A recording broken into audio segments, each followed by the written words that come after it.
Just one run.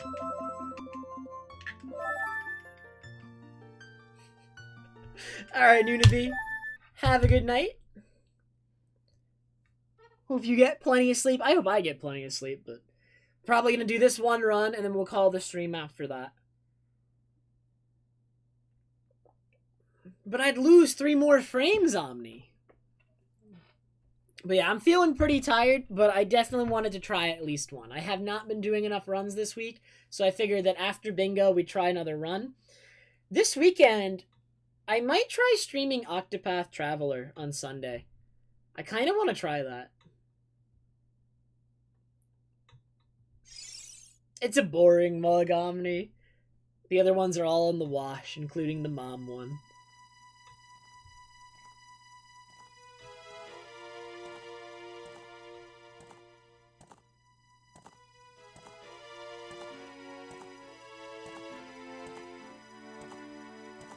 I think as far as my schedule for the casual games is concerned, we're going to do Octopath, and then I'm going to do the Heart Gold Battle Frontier.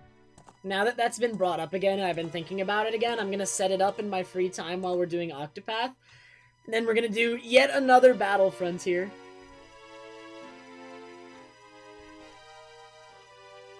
Also, we still need to finish Zelda 2. But that is, that's not something I'm exactly looking forward to. I don't want to finish Zelda 2, but at the same time I do. It's questionable.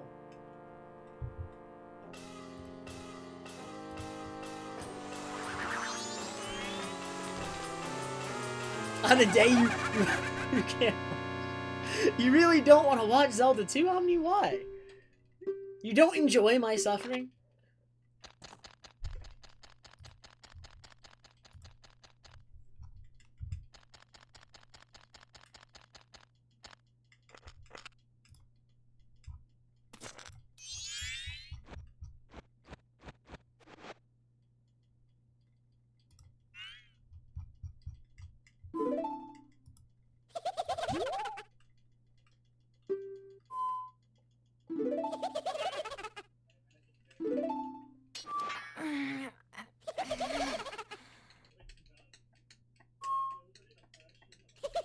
Xenoblade side quest streams? I don't know, maybe we have to bring back Torna just for more side quests.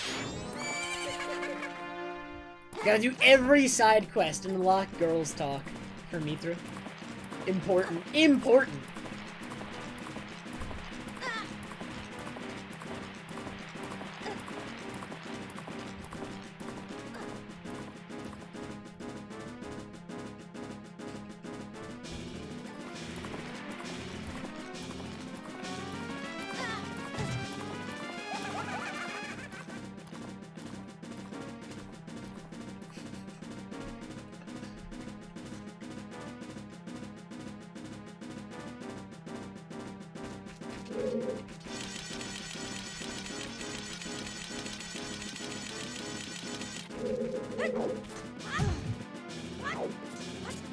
Nice start, nice start. Good run so far. Great. Twitter has a night mode. I have Twitter night mode enabled.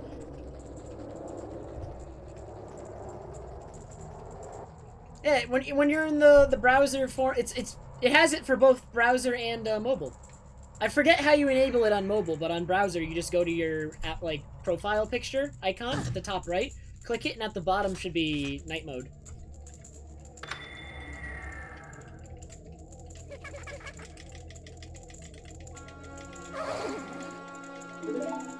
I don't know how to do it on mobile. I know it exists on mobile though, because I have it enabled on mobile as well. I just don't remember how to enable it.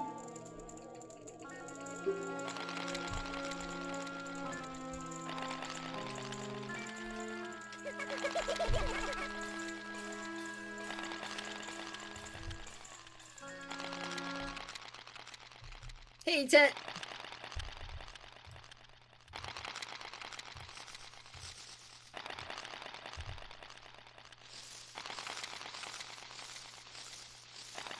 Oh man, Omni, you're safe. Was it really that bad? I haven't used normal Twitter in a long time. Eskrun! We were talking about Twitter. I had a reason to be on Twitter, Eskrun.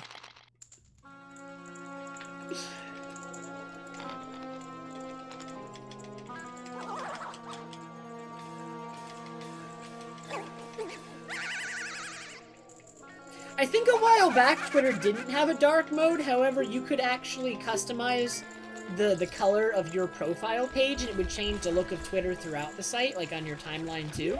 And I think I just chose like a really dark timeline background back then as like a pseudo night mode, I think. That was like way back in the day though, I think.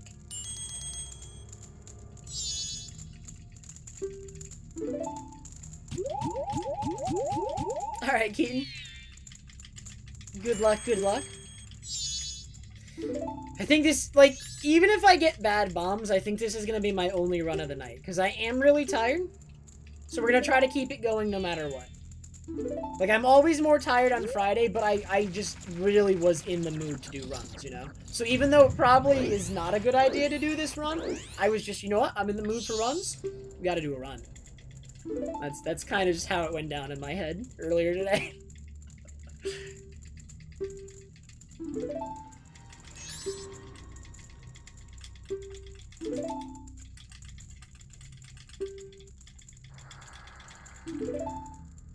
So hopefully I get good bombs. Maybe if I get bad bombs, I'll restart. I shouldn't because I'm very tired, but like, I might anyway. Thanks, Omni. Good luck with Splatfest.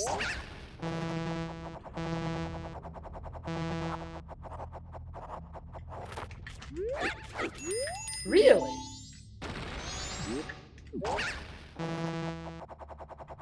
Is there actually a midnight low A race happening, Butter? Is that happening?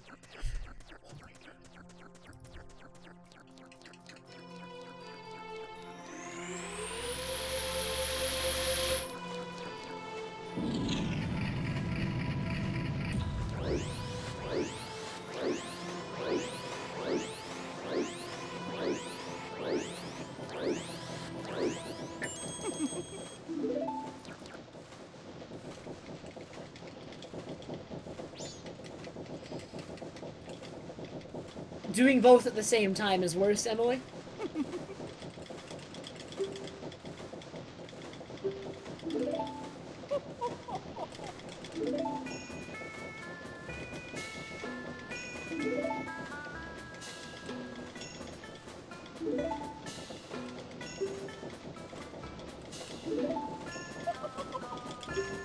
Nice, Vice.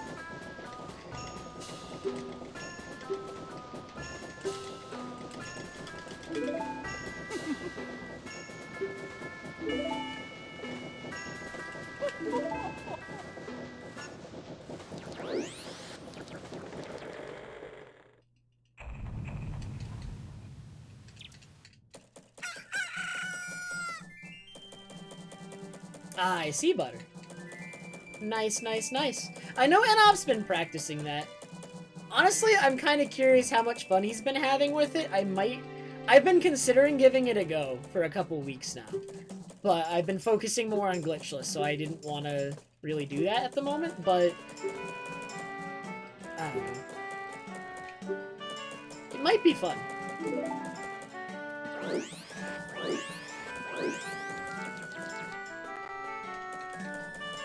I'm honestly curious how Enop feels about 100% right now. I never really asked him.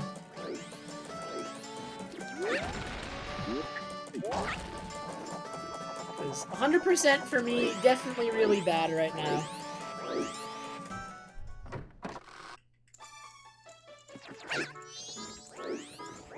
But I never really asked many other runners' opinions of 100%. I know Claire is actually relearning 100% is going to run it again, I think. I'm not certain on that, but I know she was talking about that, and then... Honestly, I have no idea what Phil thinks of 100% right now. Really have not asked him. Can't really gauge it from how he acts on stream. All I know is I hate 100% right now, which is sad. But I actually am curious, like, how other people feel about the new route. I don't necessarily expect them to agree with me, I'm just, like, curious what their thoughts are on how 100% is right now. This is my first run, nerds, and so far it is awful. I lost 3 seconds in the intro at logs to a bonk and then bad movement.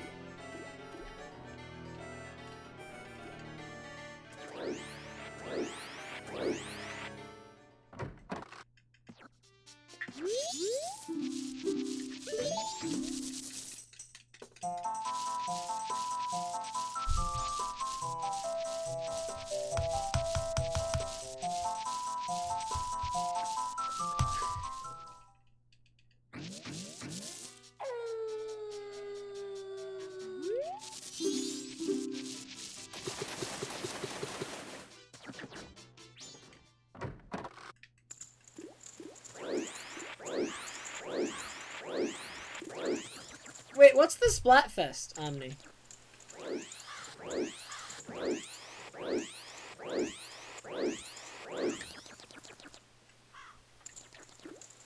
Guac versus salsa? Did we choose salsa? Because that's the correct choice.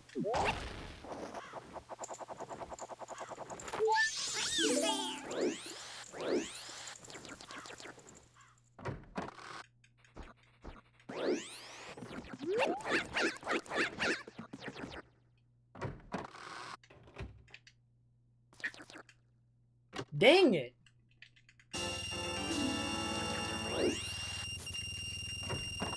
I'll choose the next one, dude. One of these days, I'll choose a Splatfest. It's my own fault for not choosing this one. I just, like, didn't say anything.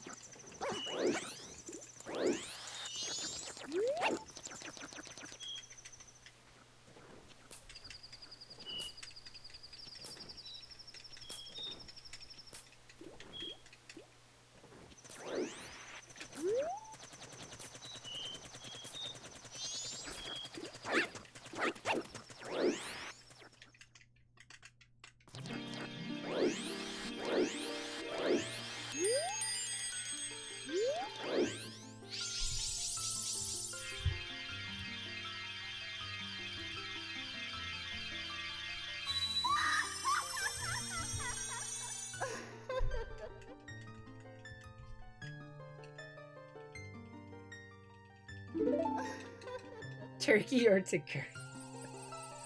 I feel like most people would not understand butter. And I feel like turkey would just automatically win for that reason.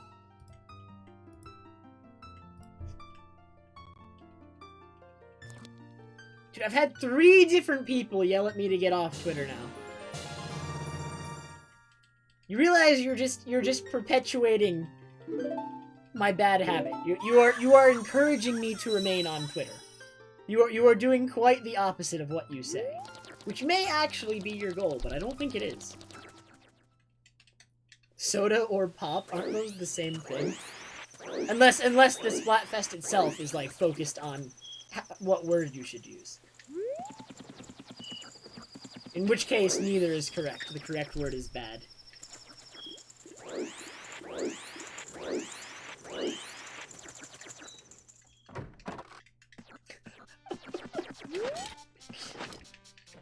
Nah, I'm just kidding. Like, I joke about... I don't drink soda that often, but I do like soda. I do like it. I don't drink it often, but...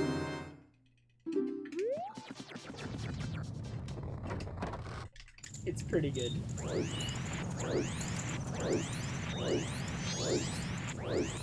Also, just because I am American, I'm going to say soda. Although I think there's a few places. I think pop is more common south, right? Isn't it? Or is it? I don't know.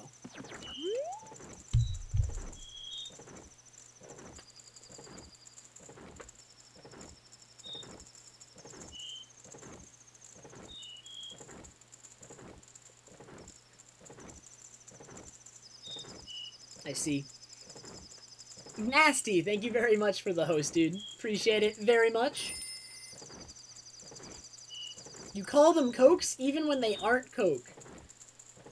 I heard that before, and that just seems so weird to me. We have a soda called Coke. Why would you call all soda Coke when they're...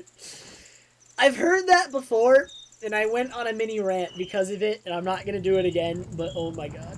It just seems so weird to do that. It seems you're making it unnecessarily more difficult to understand what you are talking about when you do that. That is my take on it. Well, we call all tissues Kleenex because the product has become associated with that brand to such a degree that brand is just so much more noteworthy than other brands. But I don't feel like that's the case with Coke.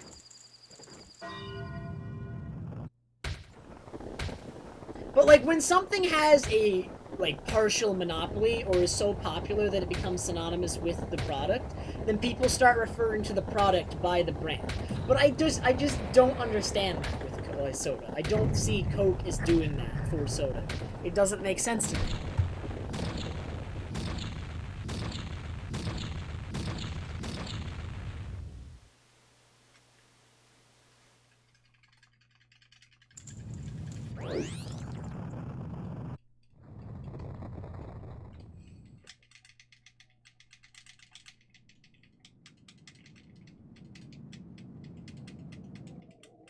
One day I'll have so many world records that just watching a world record will be called watching a Trev person.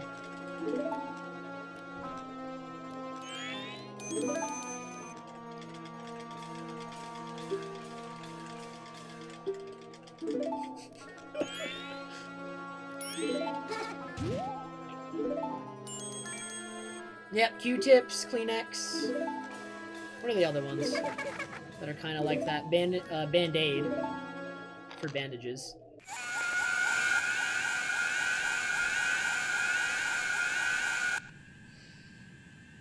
I disagree, Crow. I'm gonna have to respectfully disagree with you and leave it there.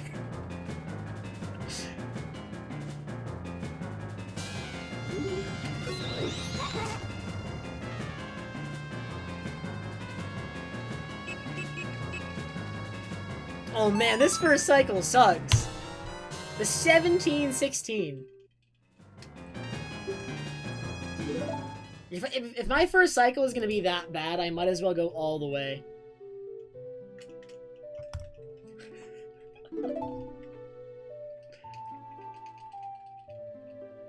Get a 17-17 and make Jimmy proud.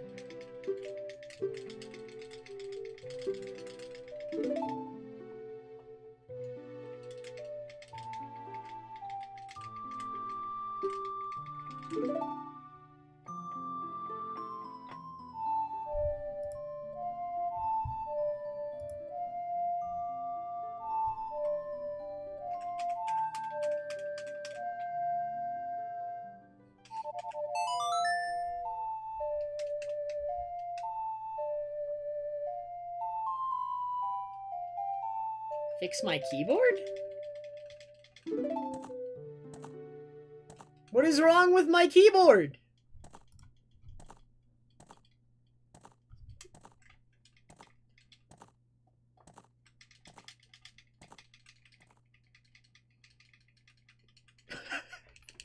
Wait, how did you know it was still Christmas colors? I mean, if anything, it's more appropriate now than ever, though, Omni. It's the proper season for my keyboard to be those colors.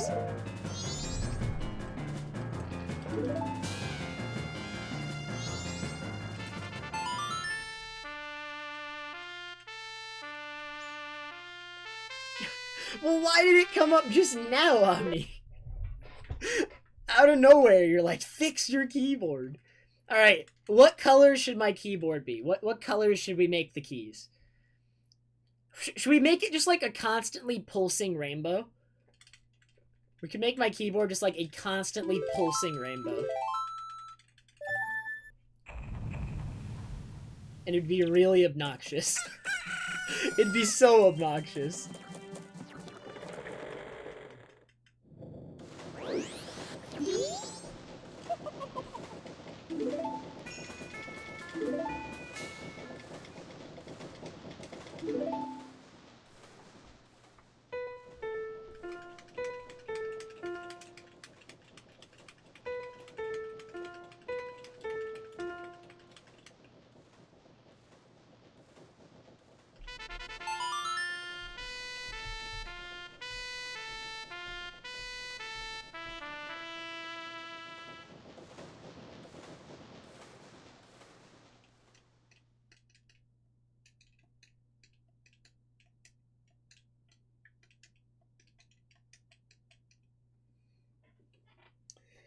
I'm not going to stream Let's Go Eevee.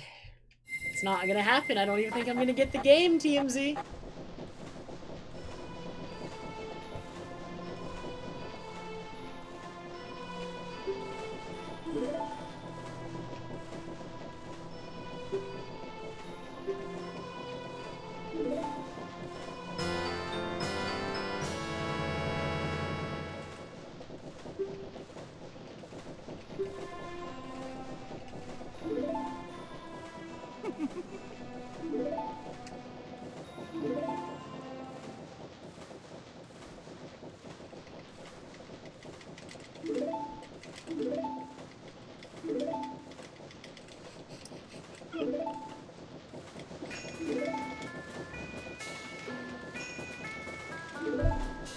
Did we ever add I am Dai Lamau to Amalfi's quotes?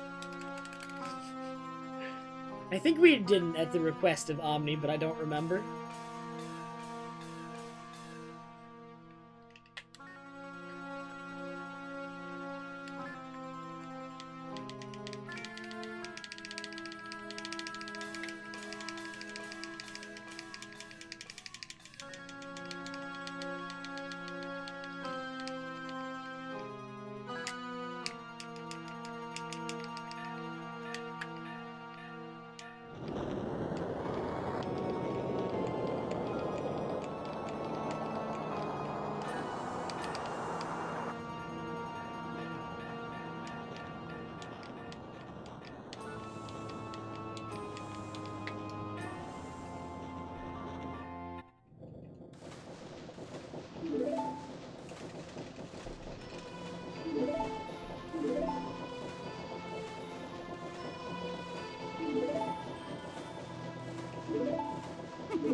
Alright, we gotta get outside, like, out of the randomizer mentality now. We need to make sure we're in a glitchless mentality. I'm sure as soon as I leave Clocktown, I'll be in the proper mentality. It's just, I had the sudden urge to, like, go off to the left and go get the 100 rupee chest. Because I've done that both the other times I've come out of the clock tower today.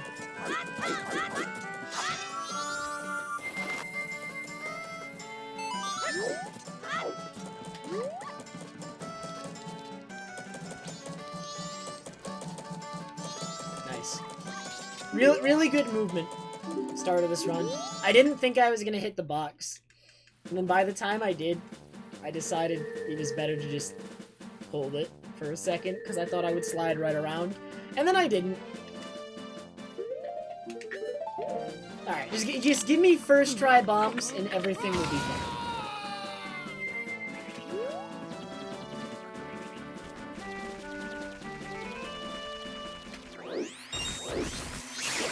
Yes! Alright!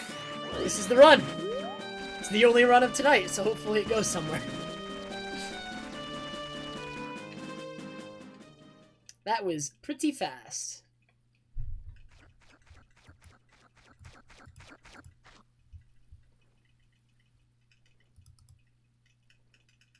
Singo bingo.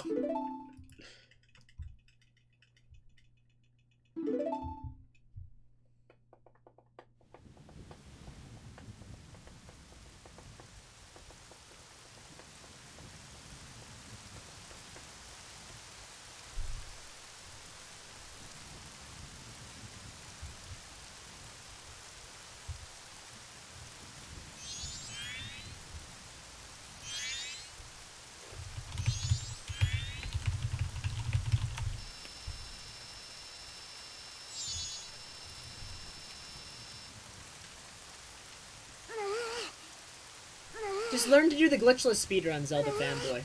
The glitchless speedrun is a 3-day run.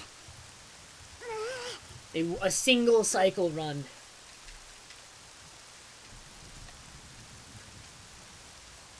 It's the perfect way to do it.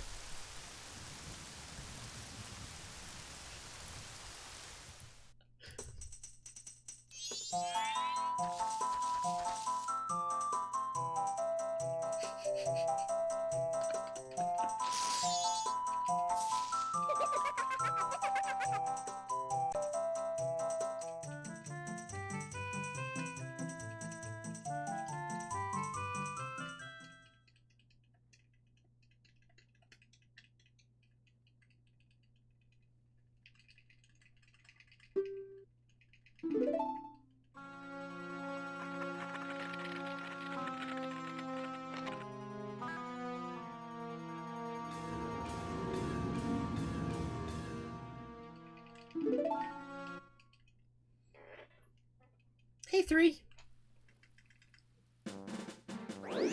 Dude, I never understand, like, the people who say do a speedrun using in-game time. It seems so... It's like... It's not even a good joke. I've heard it so many times, Butter. It just doesn't make any sense. But people will say it anyway, because, you know, MM's got that clock. What if you could use that to time a speedrun? Except you can slow it down and, you know, certain things only happen at certain times, and also, if you play Song of Time, everything resets and the game doesn't track that. I don't get it.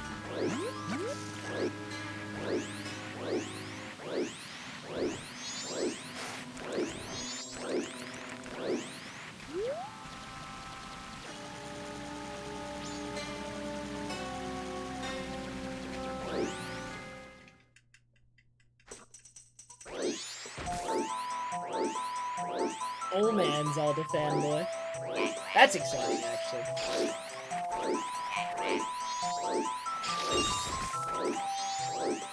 The 3 heart challenge, though? You should beat the whole game without taking damage.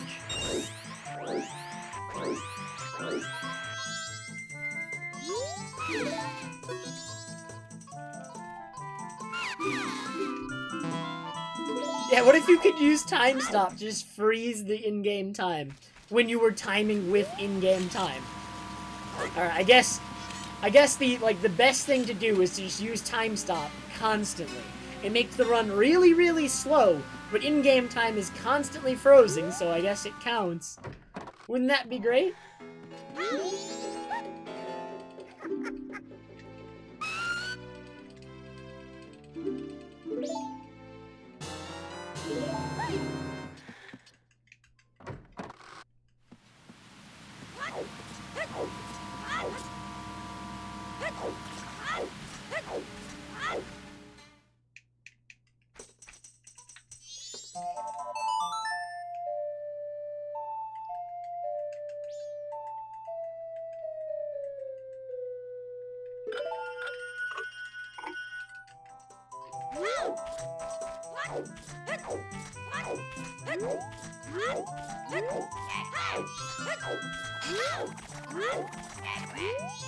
This angle kind of sucks. Please work.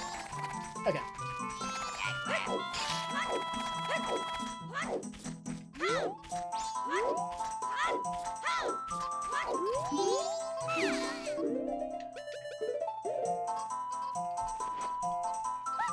Can I defeat Wart without taking damage? I can, TMZ. I've done it before. But it's not easy. It's really tricky.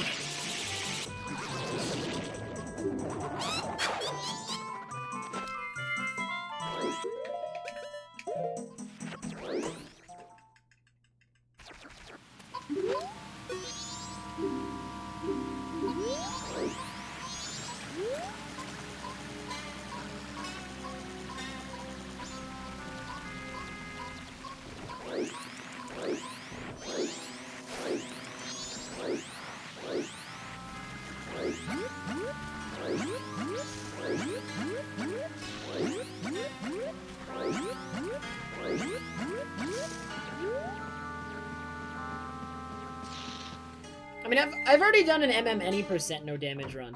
It's actually linked in the panels below my stream. It only took an hour 40. Wasn't that bad. I didn't really practice that much for it either. It was kind of just like one day I decided to do it. Brain is hard. Brain is too hard.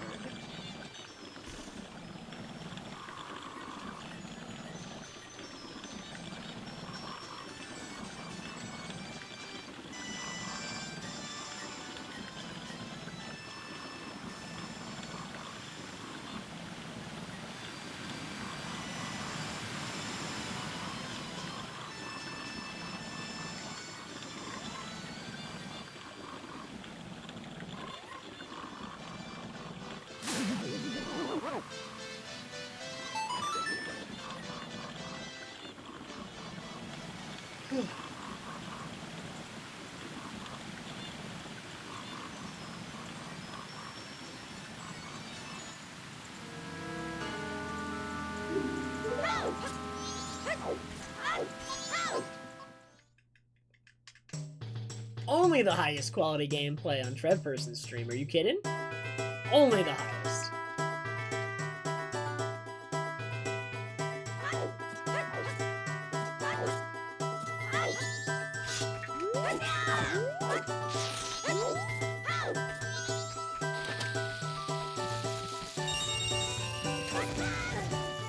So I don't need actually either of the blue rupees, so I don't even need to worry about hitting them. I probably will hit them anyway on my way to the grotto, but like, normally I like double check to make sure my angle is good.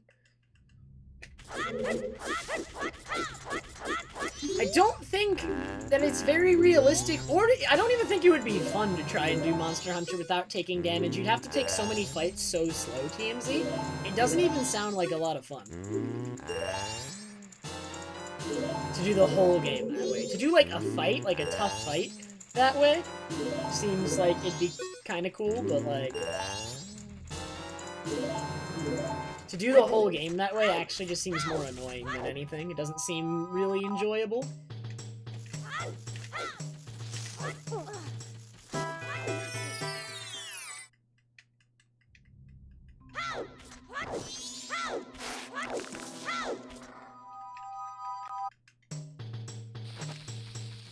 I'm not even sure I could do it. I'm just saying that attempting to do it also does not seem very fun.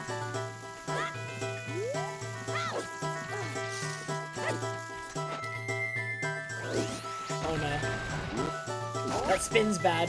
I can still make the cycle though. I just need to be quick. I need to make sure I enter the flower quickly and leave. And I should still make the cycle. Yes, okay, good. Oh, that spin is a little bit bad. Damage? Okay, damageless Pokemon is really easy butter, but really, really boring. Because you have to grind forever on stuff that you can consistently one-hit, which is going to be low level, so the grinding's going to be slow, until you're a high enough level to then consistently one-hit the stuff that's coming up. So, I mean, you could do that. Also, you'd have to do it before Gen 5. Because anything with Sturdy would immediately own you. Unless you caught something that could ignore Sturdy. Or it has a multi-hit move. So actually, never mind. You could bypass Sturdy.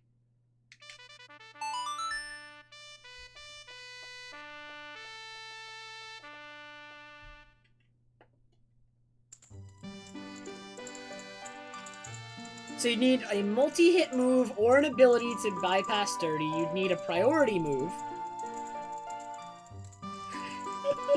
Oh, that's not fun at all. Like, it's totally doable within the mechanics of the game, it's just no fun. Poggers, bro! Poggers, bro!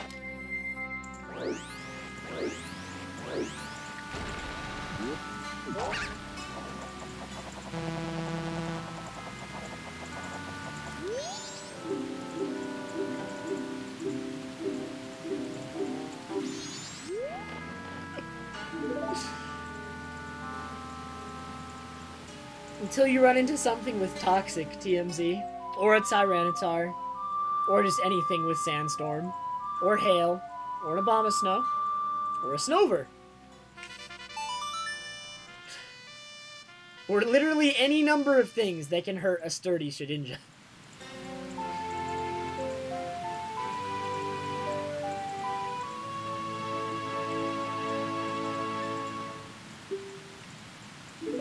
Goggles and paralyze yourself. Sick, dude.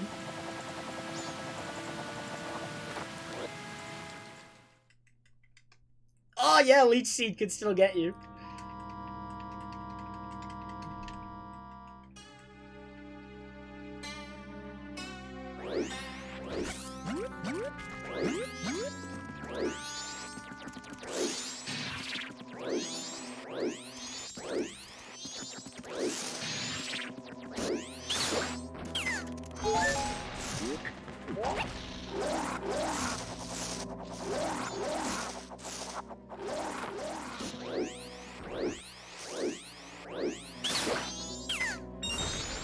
Nice, no Deconuts.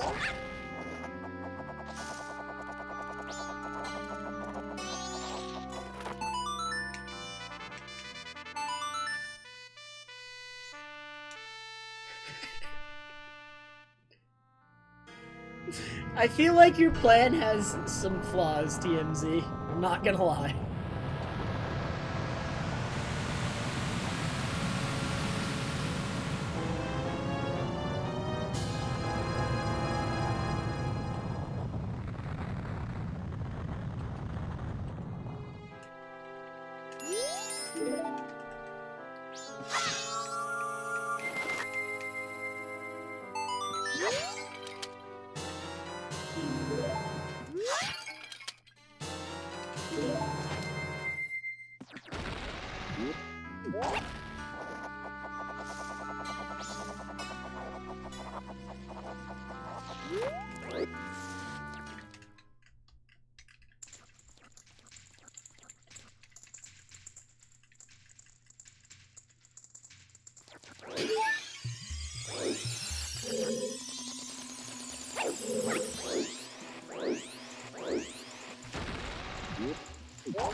You know, in retrospect, I think this run was a bad idea.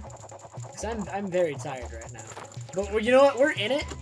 So, we're doing it. Doesn't matter.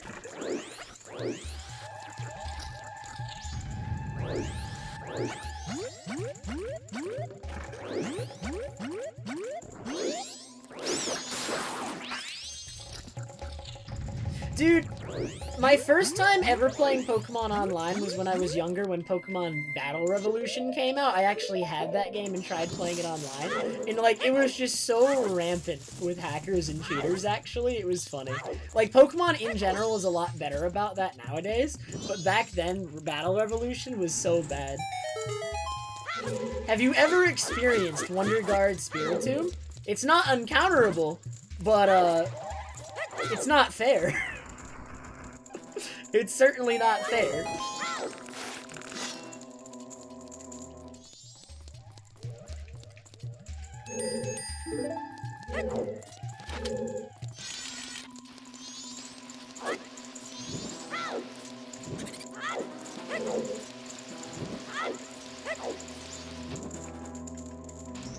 What's Wonder Eye?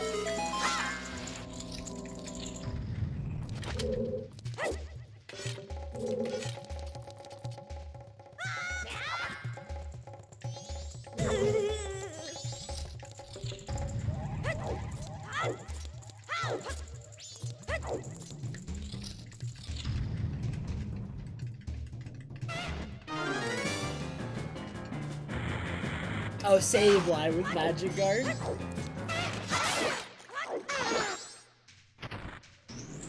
Pretty good, dude.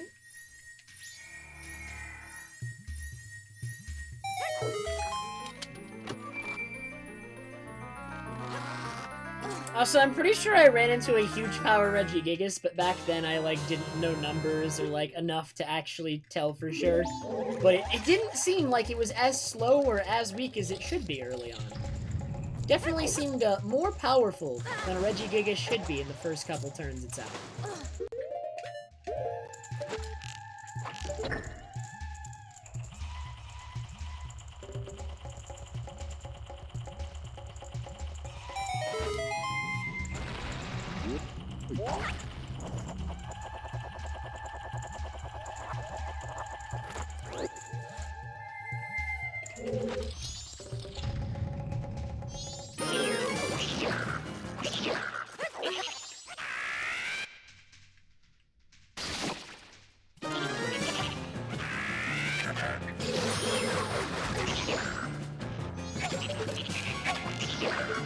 Ooh, nice shot, nice shot.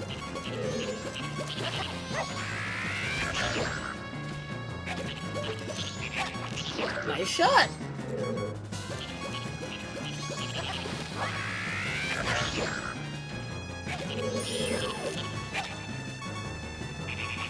Really good fight. Really nice fight. I think I'm slightly off-center from the door, though. Yeah, slightly. That's what keeps it from being perfect. If I'd ended the fight right in front of the door, that would have been perfect. As it stands, though, still very good.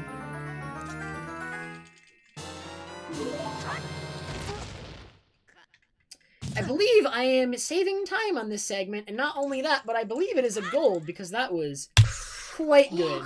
Bro. Except then I equip over the wrong thing. Sick.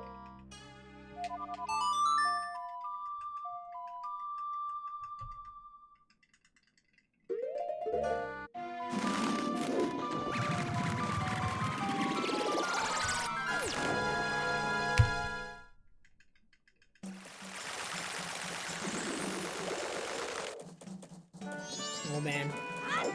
Feel free to correct me if I pronounce this wrong, but hey, Zundoko Zunchi? Is that the correct way to pronounce that?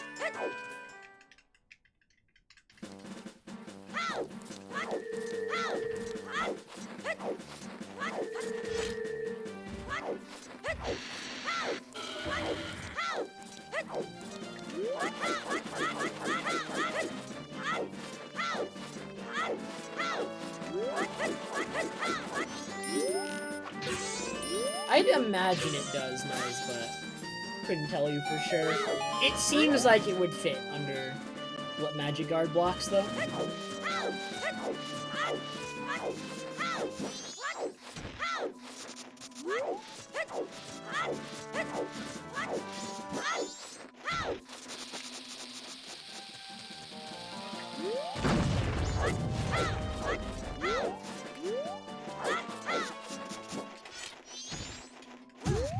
Dude! The tree! That tree shouldn't be that hard to get around. Oh my god. The movement past that area would be so much easier, actually, if that tree wasn't there. In terms of optimizing movement in that section, that tree is a little annoying. Just because of where it's placed.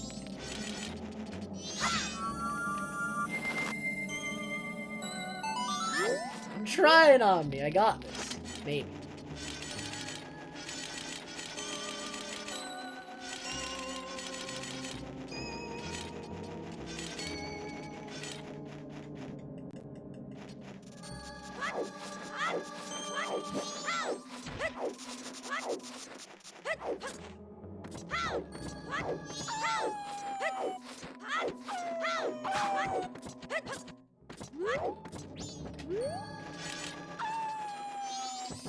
I shouldn't fall off the bridge here. Yeah.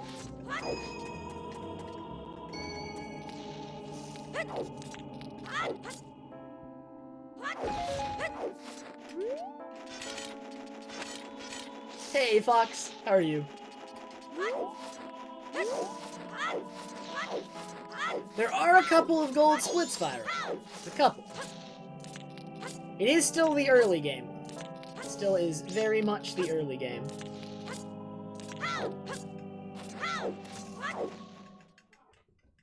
But I will do my best to keep it up.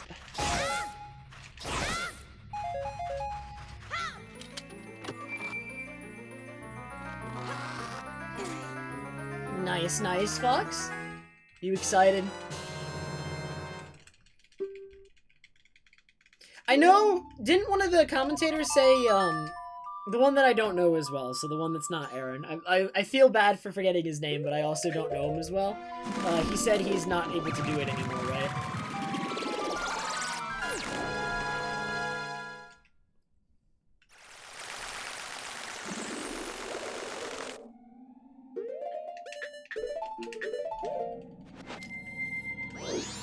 Spin in place, my favorite. Yes, Fox.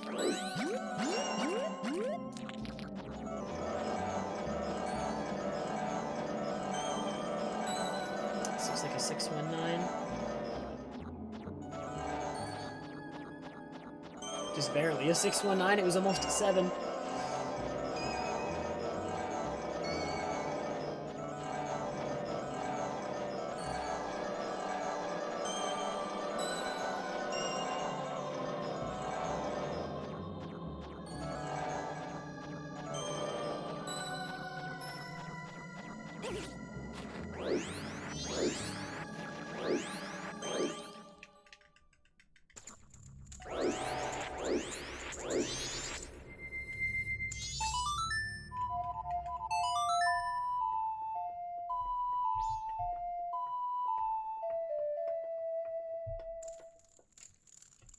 Hello, Omni. You got a communication error. Nice. My favorite. I'm glad you're only here when you get a communication error. I see how it is. Imagine playing Splatoon instead of watching my stream 24/7. Ridiculous. I'm offended. You're able to talk to him, Forks. I forget what he says, but you can talk to him if you free him. Alright, lady. Have a good night. Get some sleep. I need you guys. Oh my god. 2 hours left. I can do it. Less if the run dies, but we don't want the run to die, so we're gonna say 2 hours left.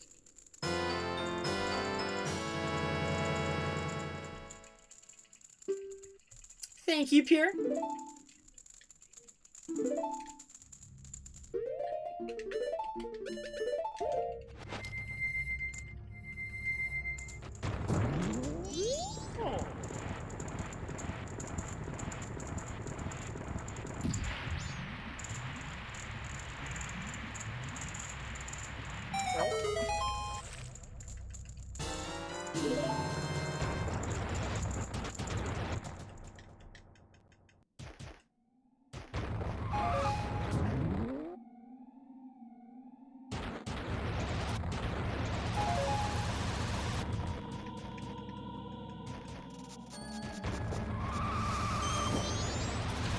Still fairly early though, Pure, but the start has been rather good, actually.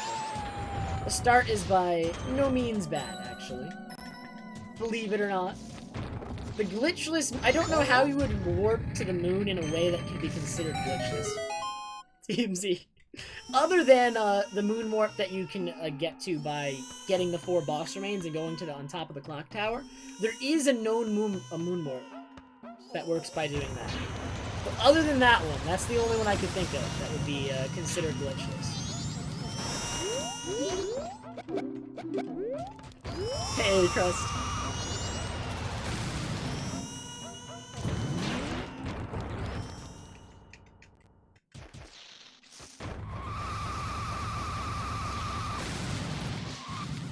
Ooh, didn't go airborne. That saves time.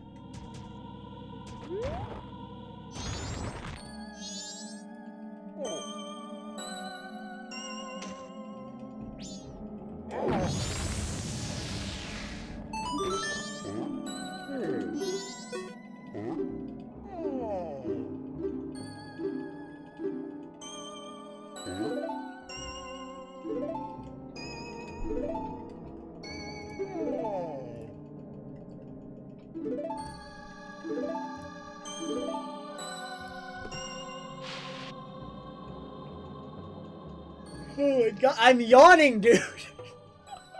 It's not even midnight, man.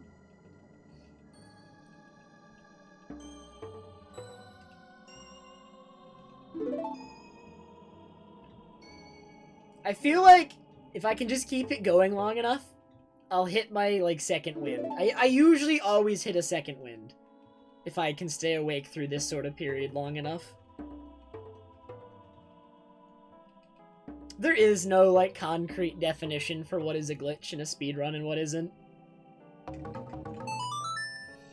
The obvious things are banned, and the gray areas the community, like, talks about and, like, votes on. And that's how it's handled.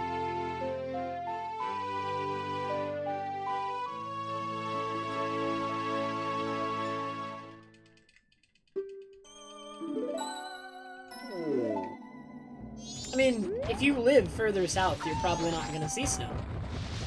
Isn't that how that would work? I don't think it's bad if you've never seen snow IRL, but, like, you should make an effort to do so, because snow is very pretty. Honestly, I think if you've never seen snow before, At least once in your life. You have to. It's required.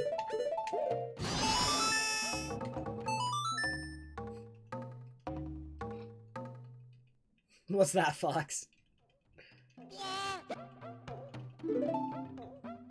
How can we ban PCS? We can either A, ban the Japanese version, or B, ban holding R and pressing B. You can ban a normal, like, technique within the game. A normal attack. Hey, Kuroshi, thank you very much.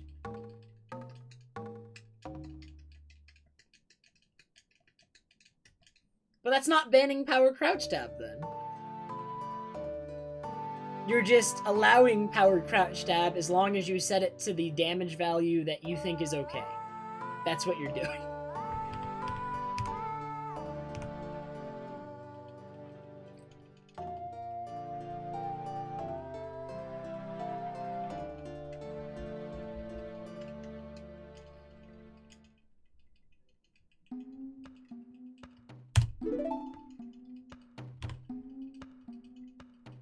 My PB has such a good split there. I never match it.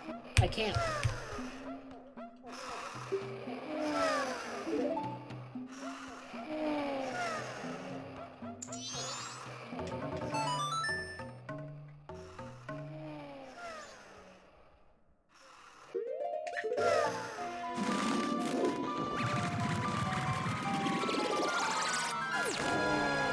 I really don't know what to do there to make up the 2-3 second difference I always have with my PB on that one split. It's every run.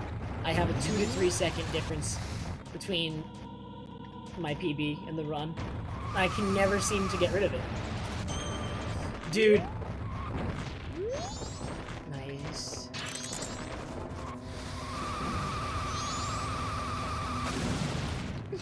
Ah!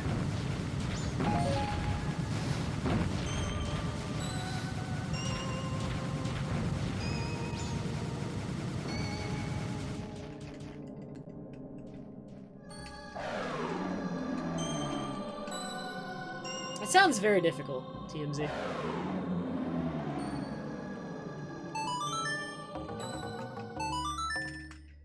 Imagine just good movement and good tech smashing and good song playing, because that's all that split really is. It's those three things. Owl Hess is bad. Hey, Thomas, thanks very much for the good... Dude, Thomas! Where have you been?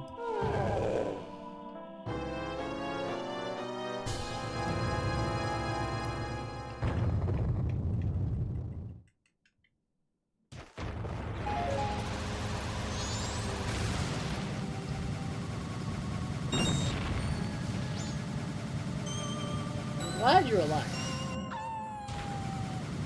I just don't see you much on Twitches anymore. I see you once in a while, but you never stream, and you only show up rarely. Oh my... Okay. Everything's okay.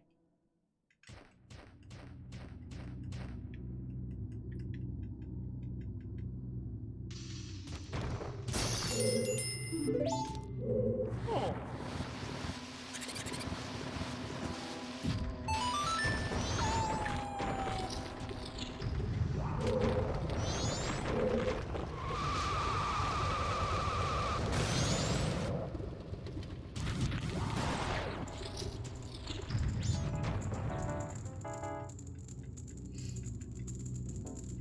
Well, I'm glad to hear that, Thomas. I'm just messing around with you anyway. I know if you have things going on outside of Twitch, of course you have to deal with those things. I'm just giving you a hard time because I don't see you as much anymore. That's just not okay. Oh.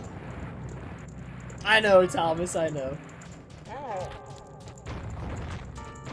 2 months feels so very far away sometimes, though. So, like, it's weird, because sometimes 2 months will feel like, wow, that's so close, I can't wait. And then... And then sometimes it'll feel like it's, like, really far away.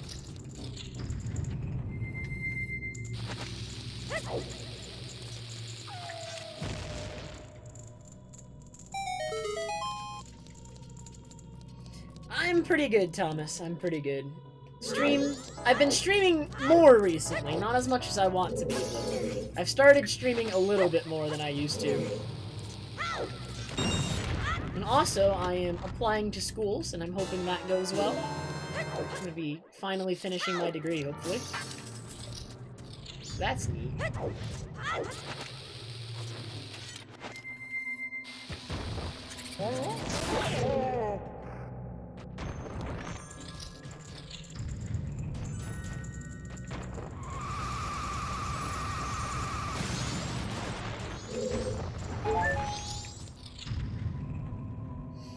I honestly might just get like a general studies degree to have a degree, because I really don't know what I want to do. Either that, or I'm gonna, if I don't get a general studies degree, I'd get something in business. Because, in general, I think that's a strong suit of mine that I don't completely dislike.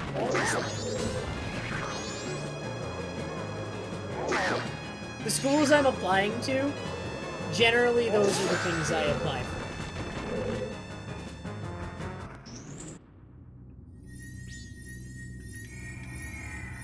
Dude, people will always stream this game.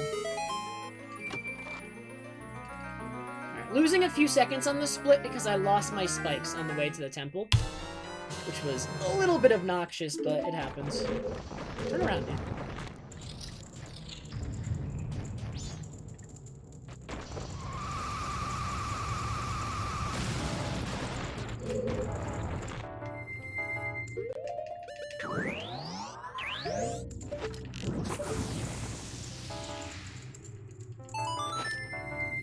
Like, for the longest time, people were telling me that getting a degree doesn't necessarily limit me too much. And while I still am a little bit hesitant, like, I need to get a degree. Like, I feel like as long as I have the degree, I have a lot of options still. I'm not necessarily locked in, per se. And I can do a lot of things with any degree I get. So, it's better that I get it.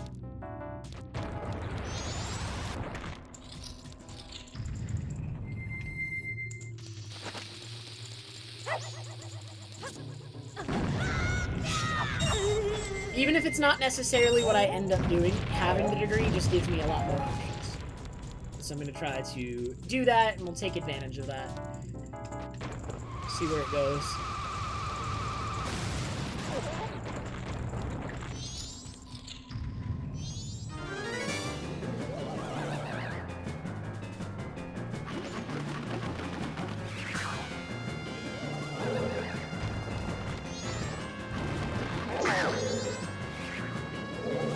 Ooh, nice spawn. Really easy to get the cutscene skip because he's just gonna spawn here again.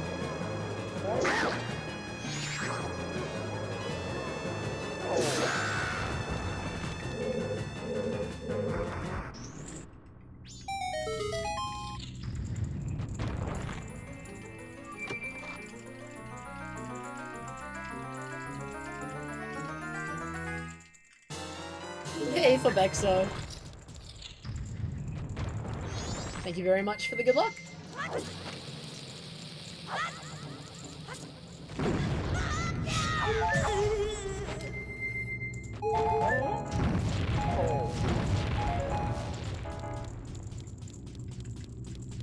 Overall, really nice Snowhead Temple, assuming the goat fight goes well.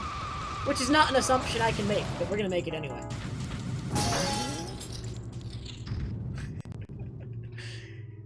Because knowing my goat fight, something is going to go horribly wrong, and I'm going to get stalactited and miss some shots, and take forever to line it up, and you know, the norm. The norm.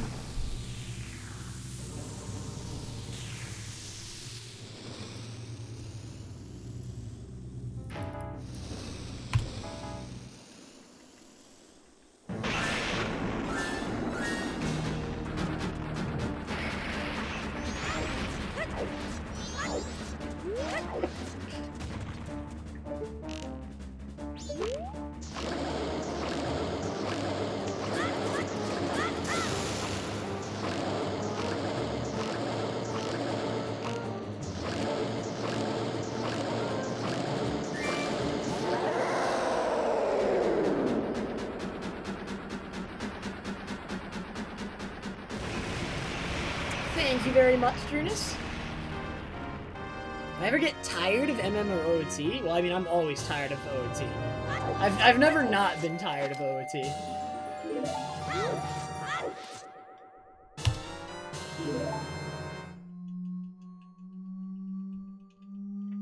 But MM, sometimes I'll get tired of, like, running a particular category, but that's why there are many categories.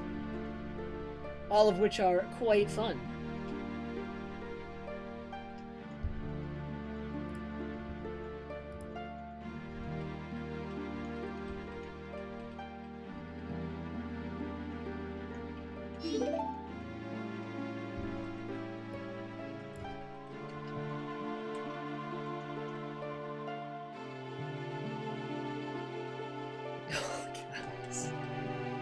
Yeah, all cows is a great category.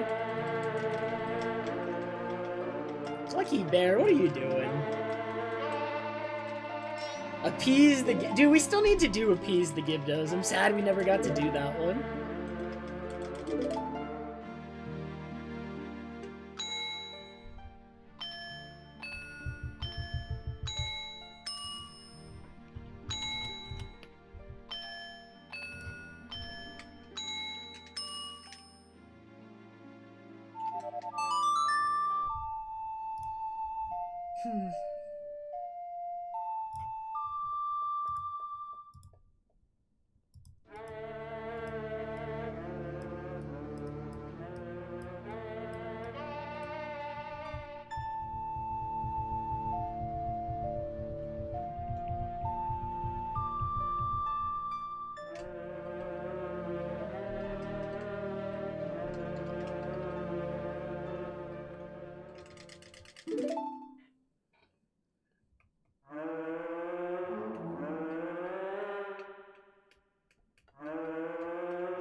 The donation goal for Appease the Gibdos? Dude, $0. I'll do it regardless. We just need to find the right time.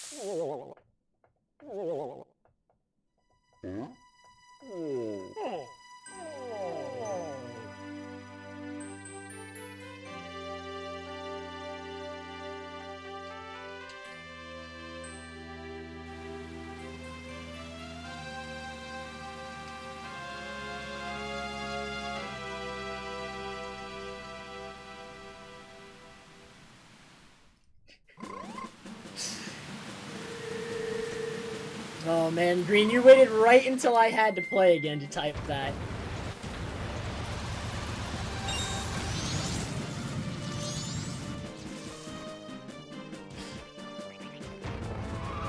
What?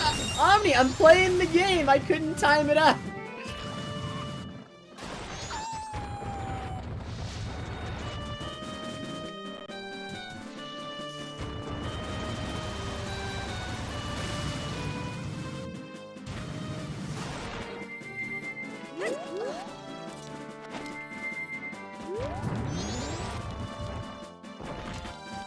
Do this box!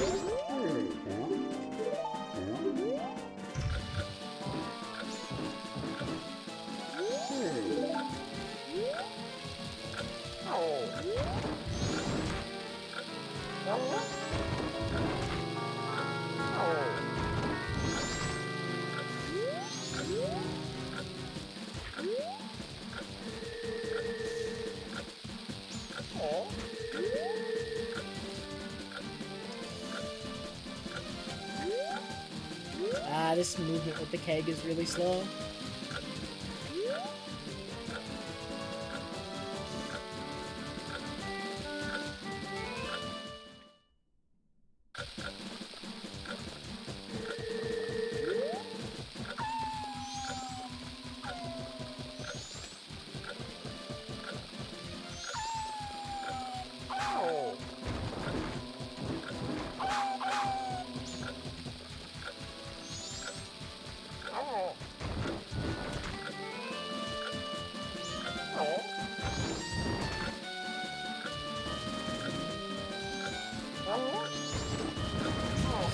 died, I didn't push it enough either, so I have to pick it up again.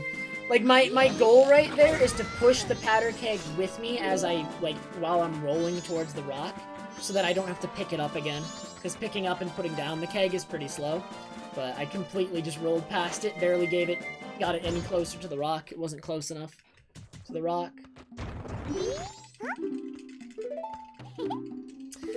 Alright, Goron Race. Let's see what you got today. Nuz, I spent like an hour once trying different methods of crossing that bridge with a powder keg. And every single one was like problematic in some way.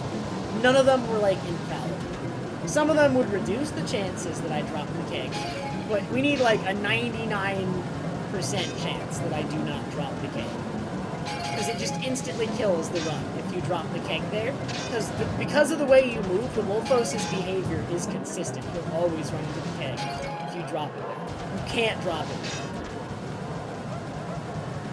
And you could manipulate the Wolfos to not like run at the keg, but you'd have to do some like bad movement, which would just be sacrificing time in every run.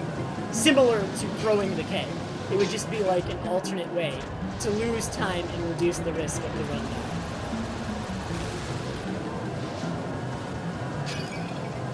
I need this magic. Okay, this guy's gonna stay on the outside, so I can just pass him. I think one will try to pass me here, but it's not guaranteed with this pattern. Man, Crusader and Nuz carrying the Trev rolls. Proud of you two.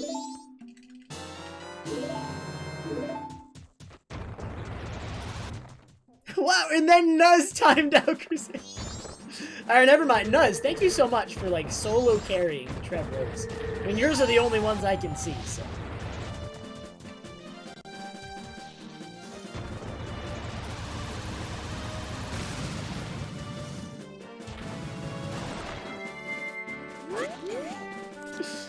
Nice, Omni. I saw yours as well, Shift. Appreciate it.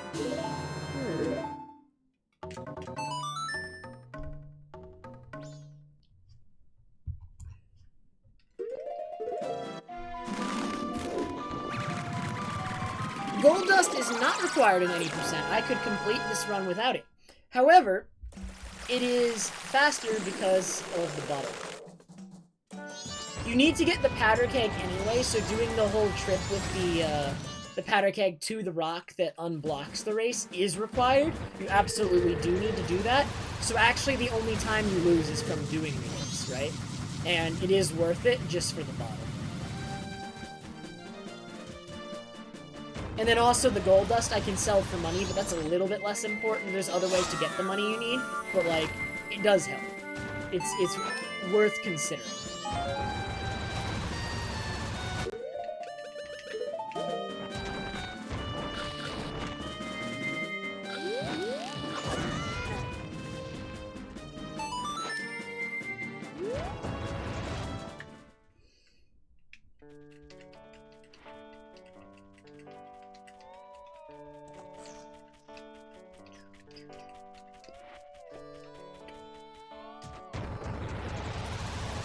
I should uninvert, I think, now.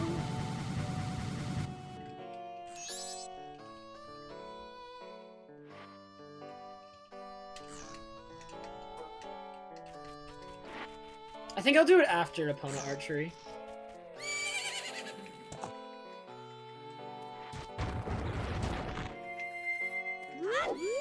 That is my horse, believe it or not.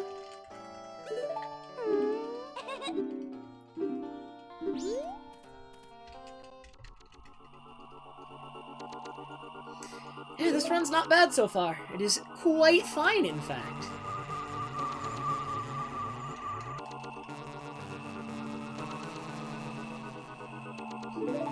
Is it 95 Shades horse?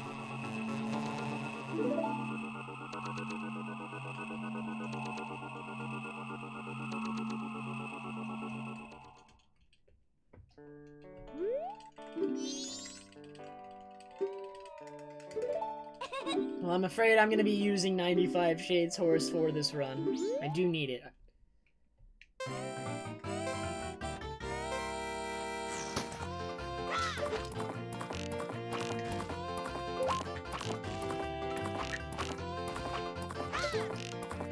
Mirror Shield is going to come before Great Bay just because this entire next upcoming segment, the Mirror Shield segment, is actually mostly working up towards doing aliens, coming back to the ranch when the aliens are attacking and getting that bottle. And I just need to buy time until then. So setting up all the temples is what is done to buy time until then.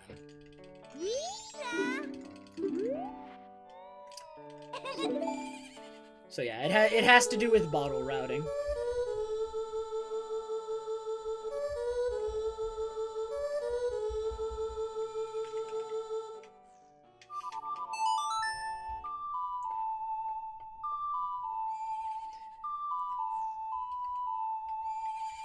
Aliens rewards a bottle with milk inside of it, which is good for two reasons. Not only is it our third bottle, which means that we only have to do one trip to Pinnacle Rock, but also because it contains milk, one of the Gibdos inside of the well actually requires that you give it milk. So that saves time in that you don't need to go acquire milk somewhere else.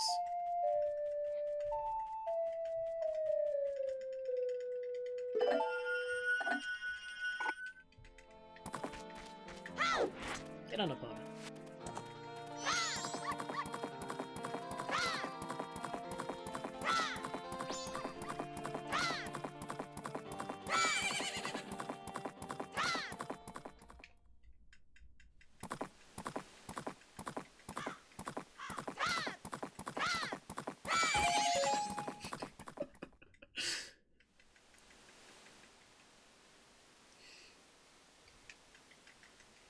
I love me too, Fabaruxi. Thank you. Wow. That felt weird to say. I thought of it, and I thought it would be funny, but then it just felt weird to say. It was pretty funny, though.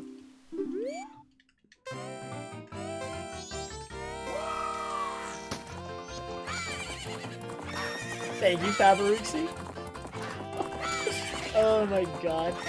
I am awkward.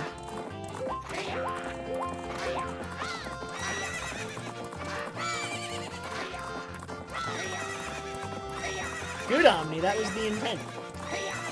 I'm glad you were confused. I was supposed to get 2 carrots there!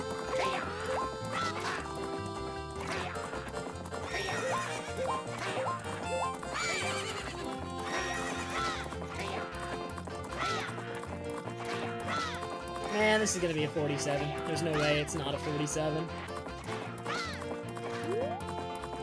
Yeah. Gross!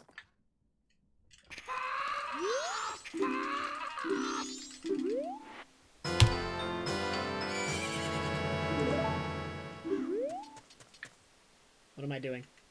I already uninverted.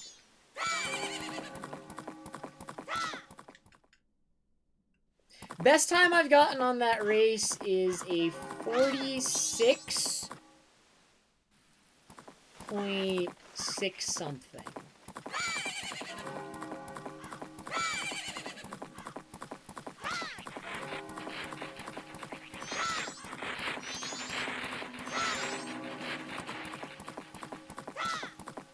What was my exact best time? It was a 46.64. 46.64.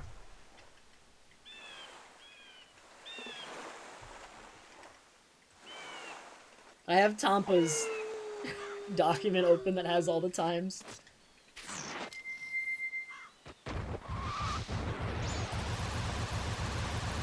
Dude, Ripman, I don't know of a single faster time ever than my 46.64. So you can get right out of here.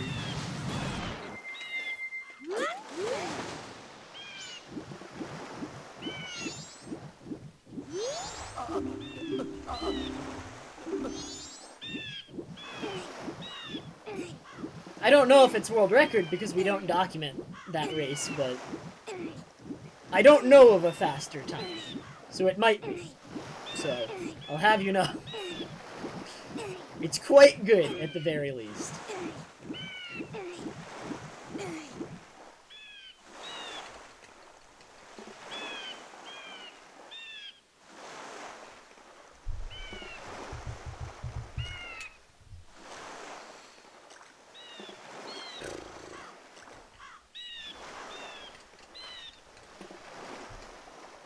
I don't know what... The game doesn't let me nuzz. I think the game just doesn't understand. You need to let it know. It's not letting its player go as fast as they can. It's limiting the player. The worst way the game can fail is limiting a player.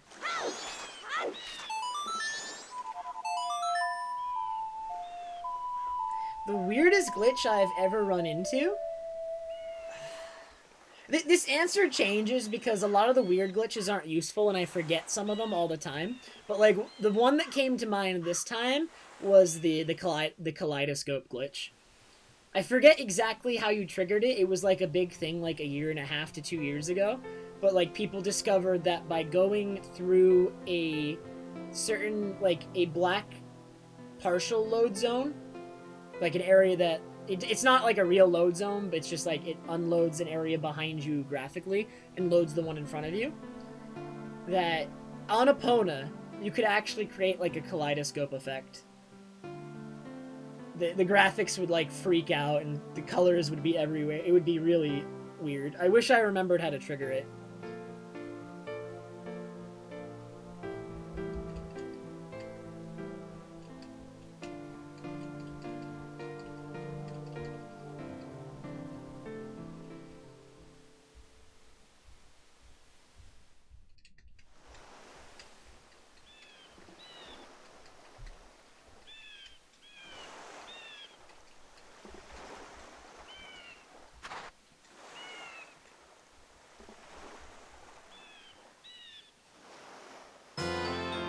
I forget, Sample's Twitter used to be him doing something with that glitch, like his Twitter banner. It wasn't the exact kaleidoscope effect, it was him getting, like, a weird distortion in, like, a camera angle thing, messing around with that glitch. So maybe he remembers. He messed around with it significantly more than me. I messed around with it a little bit. Not a ton.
So while we wait on the aliens portion of the run, which aliens win at 3:49 on the in-game clock, and I want to get there as close as to before they win as possible.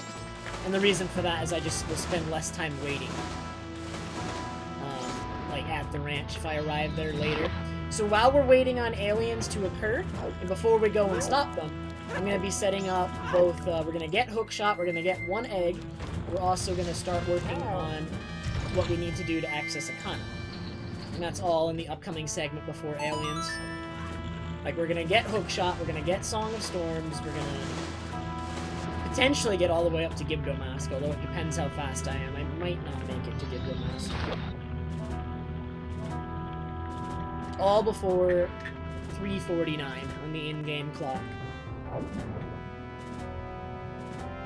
Which is why it is very important during this segment that I make minimal mistakes, because mistakes matter a lot. Because if you make too many, you won't make it to aliens in time. That's no good. We don't want that.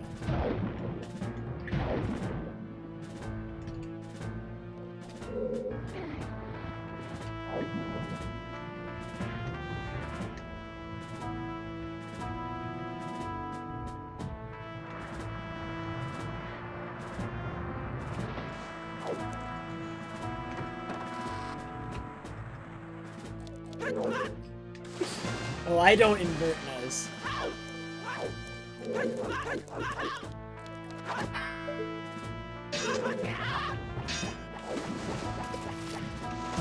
Alright. Notice? I might invert.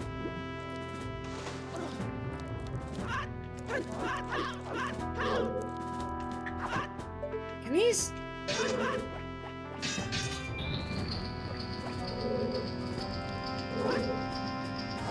Oh, that whole thing was really slow, and I don't know why that happens. Like, sometimes I don't go through that opening with the barrel. When I don't go through that opening with the barrel, that shot gets really awkward and wastes a bunch of in-game time. So now, a little bit is wasted because of that. That's, like... I really... The sewers have been really bad lately. And I keep practicing it, but, like... I don't know what I can do to prevent stuff like that from happening. Because it's just...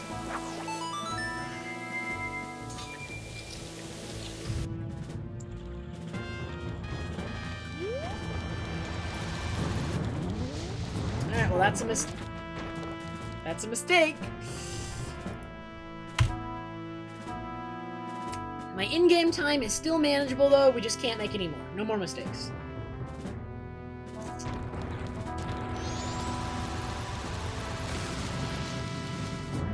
Sewers has been really uncooperative lately though.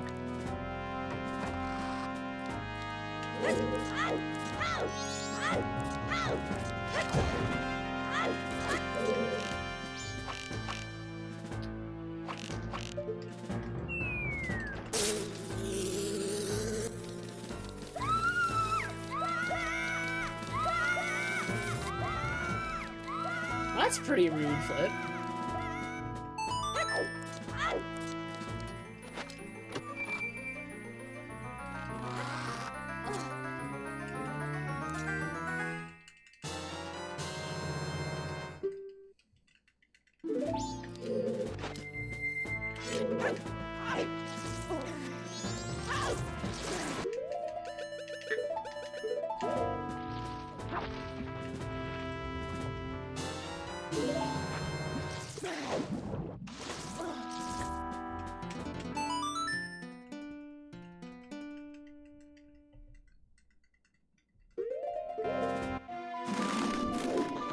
Alright, so I believe my in-game time is like 11:20 or 11:25, which is not ideal. Danny B, thank you so much for the host, dude. Oh, man.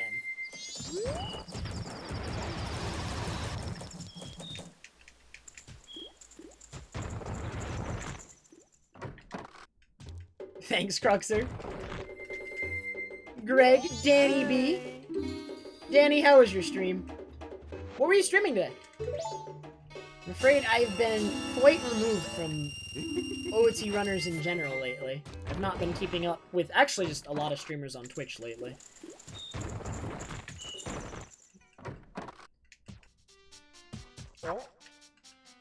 Oh man, you're back to Glitchless, Danny. How's that going?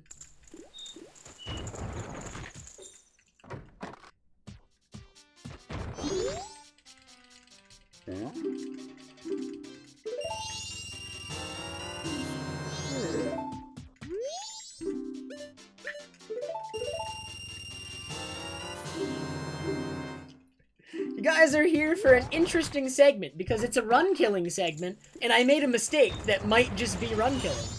So, we're having some fun. Because if I don't play really, really well from here on out, the run is dead. I'm sure that's what everyone wants to hear.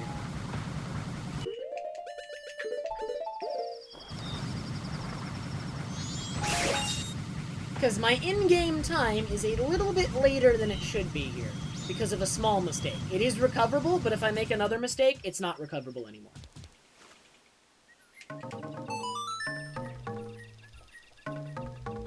Yeah, I actually came back to this category about 3 weeks ago, I think, Danny, and my sum of best is already lower by about a minute than my old sum of best after months of running. Like, my sum of best on my old set of splits was a 2... What was it? A 245? Oh, like 8 or something? And I already have, like, a low 244.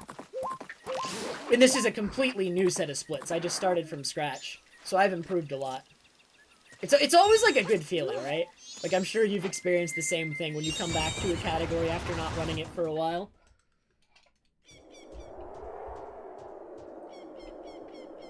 Thank you, Visualizer.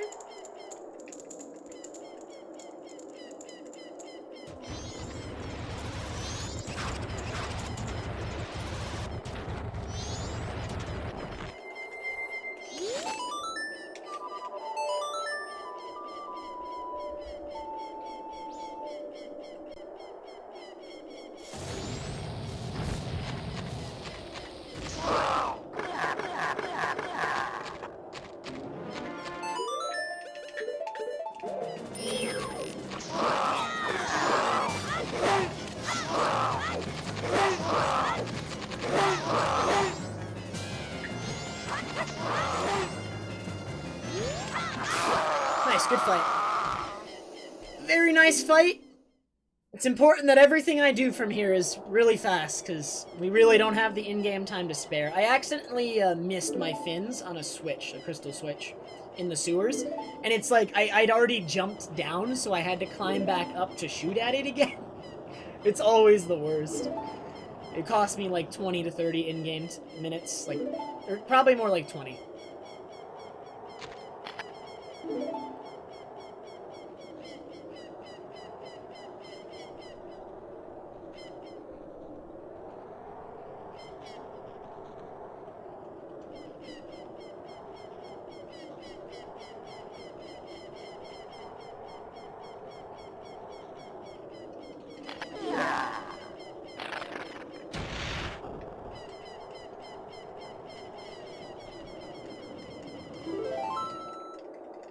I don't think I've ever broken them, Danny, actually. They're always something that's, there, and I've never actually, like, stopped to break them. Most of the time, I just ignore them, actually. Don't even take notice of them.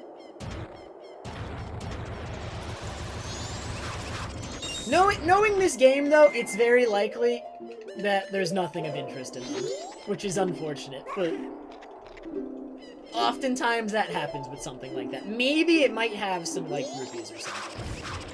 But if I had to guess... Hey, Ionator!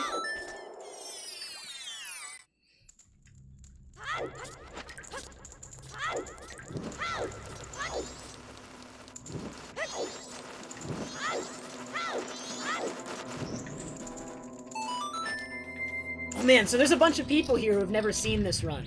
Alright, this Iron Knuckle here, if he hits me, does 4 hearts.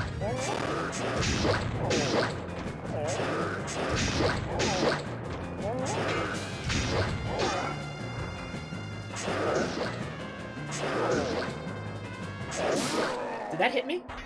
Oh my god! Wait! It's usually not that close. Oh my god. I was hyping it up because a lot of people have never seen it before, and it's usually not that close. Usually it's fine. But this time it actually was kind of close.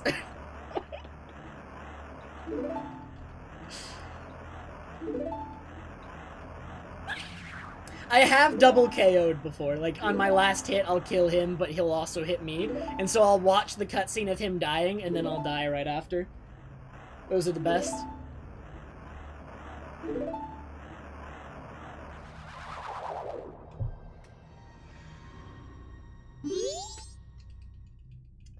There was a Danny B host, yep.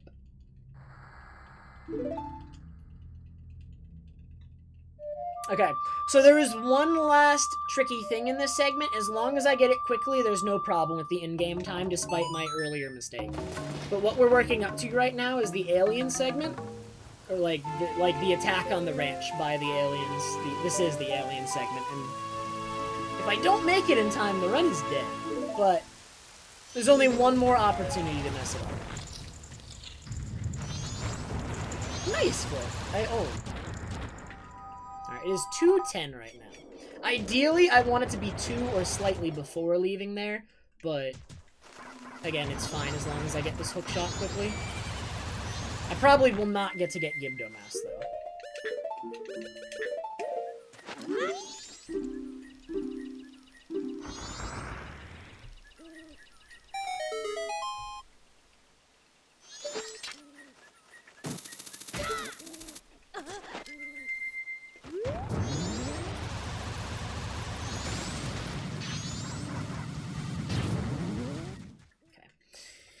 Last potentially failable thing is a semi-precise hookshot. Not super precise, but failable. To get over to this gap without ice arrows.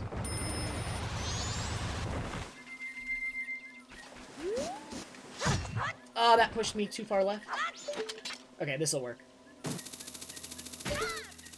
The attack pushed me a little bit to the left, but my correction actually made it fine. That was pretty fast. Nice. And I need more points. That should put me up to 20.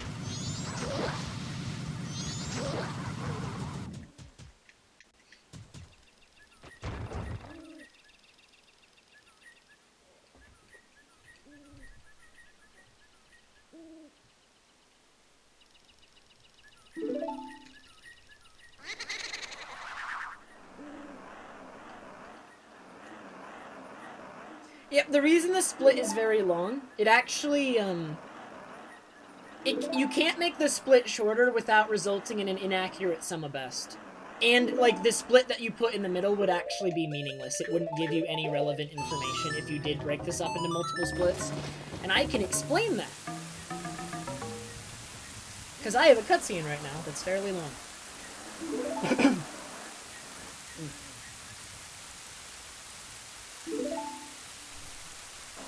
The way this split works, and the reason I can't break it down into multiple splits without it resulting in an inaccurate sum of best, is based on how fast you do this segment and how you manage the in-game clock of this game. What ends up happening is you'll make it to Akana, which is where I am now, with different in-game times, which means that you can end up doing different amounts of things in Akana based on how quickly you got here. So there's 3 things you need to do in Akana. Up to 3 things you can do in Akana before you go back and do aliens, which again, the aliens occur at a specific in-game time, so you're limited based on how you perform, how much time you have. I can either just hit the owl statue, which is the bare minimum. It'll allow me to soar back later. I can also hit the owl statue and do what I'm doing right now, which is trigger this cutscene. Or I can hit the owl statue, trigger this cutscene, and get Gibdomass before going to aliens. And so, because you end up doing a different amount of things, splitting in between is pretty irrelevant. Not only that, well, you could also theoretically add a split before this, before you even get to Akana, but even that doesn't make sense. Because if you go really fast in one segment in the alien segment, you go really slow in the other, but ultimately you end up doing the same amount because it ends at a specific time, thanks to in-game time, then what ends up happening is that you end up taking the same amount of time anyway, and so the middle split doesn't matter. If that makes sense. It's like kind of complicated, but also not if you're used to how in-game time works in this game. So, yeah. Scalato, thank you so much for the 2-month resub. Appreciate it very much.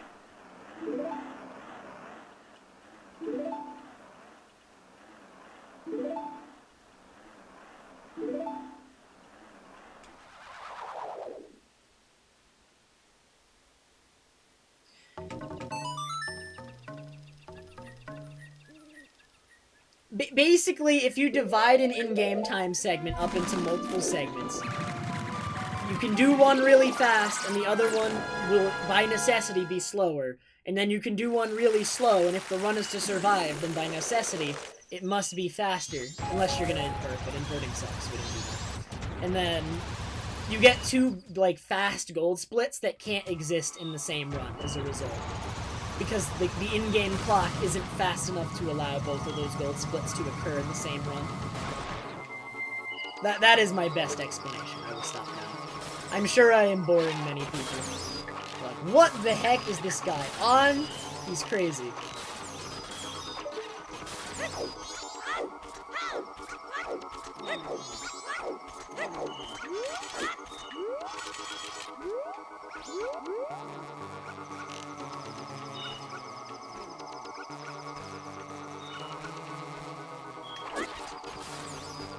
So I killed that alien until after 4 o'clock. Just because any alien killed after 4 o'clock, the one that spawns to replace it, can't reach the barn anymore. They don't have enough time. So every alien I kill here, its replacement doesn't have time anymore to make it to the barn. Also, fun fact, these aliens' movement is actually for some reason tied specifically to the in-game clock, and if you use cheats to rewind the in-game clock, they will move backwards. And if you freeze the in-game clock, they stop moving.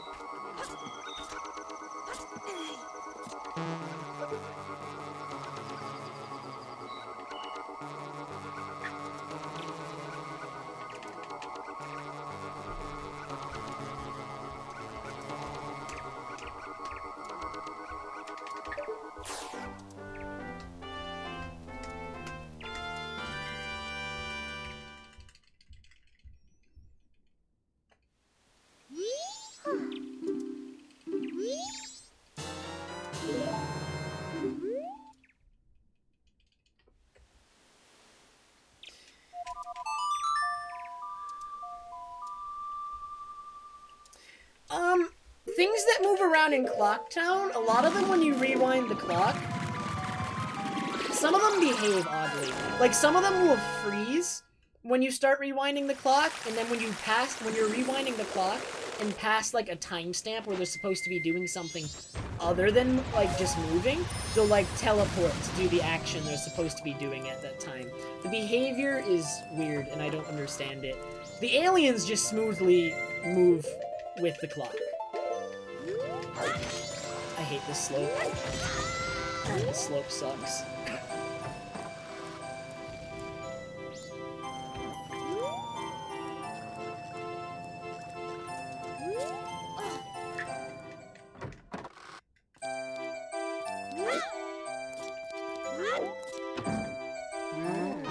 Also, sometimes when I'm rewinding time in Clocktown, the game just crashes.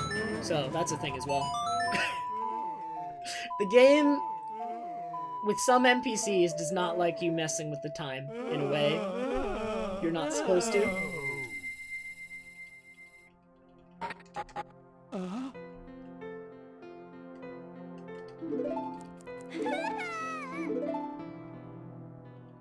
But yeah, if you, like...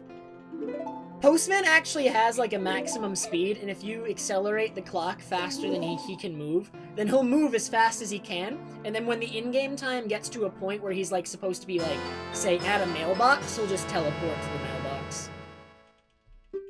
Or if he's supposed to pass through a loading zone at a certain time and disappear, he'll just disappear at the time he's supposed to still, even if he hasn't actually reached the point.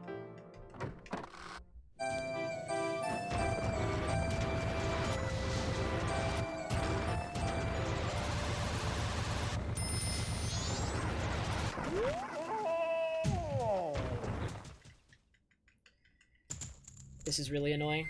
I have to take off Goron early because I'm about to get a day transition. And during that day transition, I can't pause.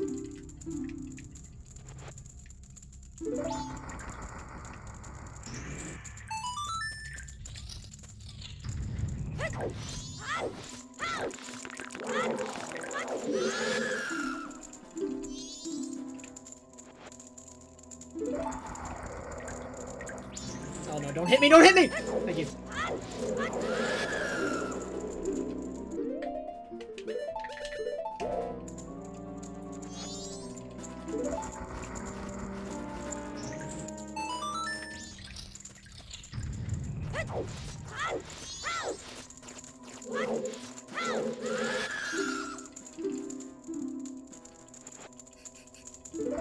The ice keys waste so much time. The fire keys we don't even care about though. The fire keys is whatever.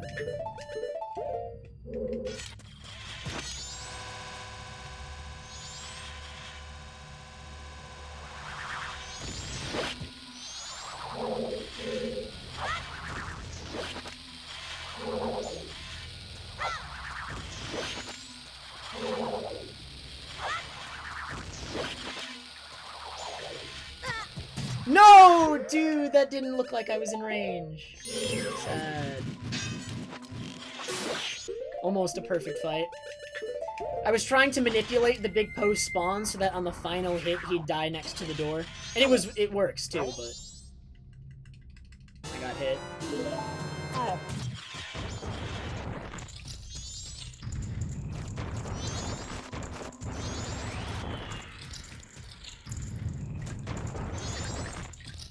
Yeah, in the English version of the game, they'll say exactly what Nuz said.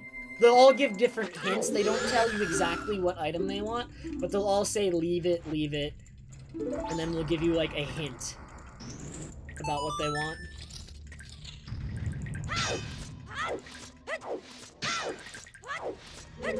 Like this one wants something rich in calcium, I believe, is the English hint.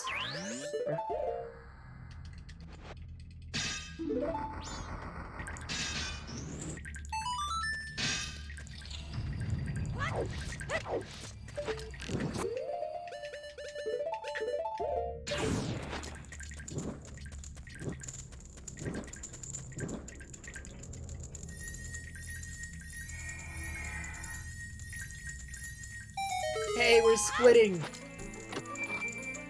Oh, nice. I saved a lot of time on this segment. Could have been better, though. Could have been a bit better. Not bad.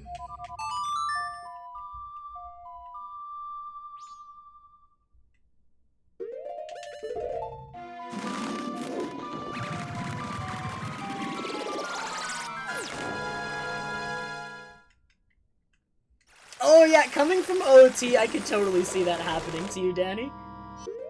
Because you actually have to talk to NPCs to give them items in this game, with one exception. There is one NPC that accepts items like you would do it in OT, and that is the Clocktown Deku Scrub, the trading scrub. That one NPC, you can just, like, use the item near them, and they'll accept it. That is the only NPC that does that.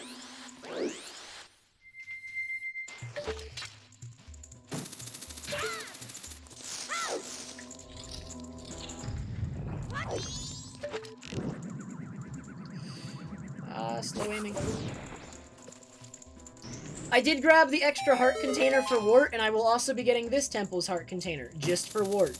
Wart is the only threatening fight in this run. And yet, Wart is so threatening that I go up to 5 hearts just for Wart.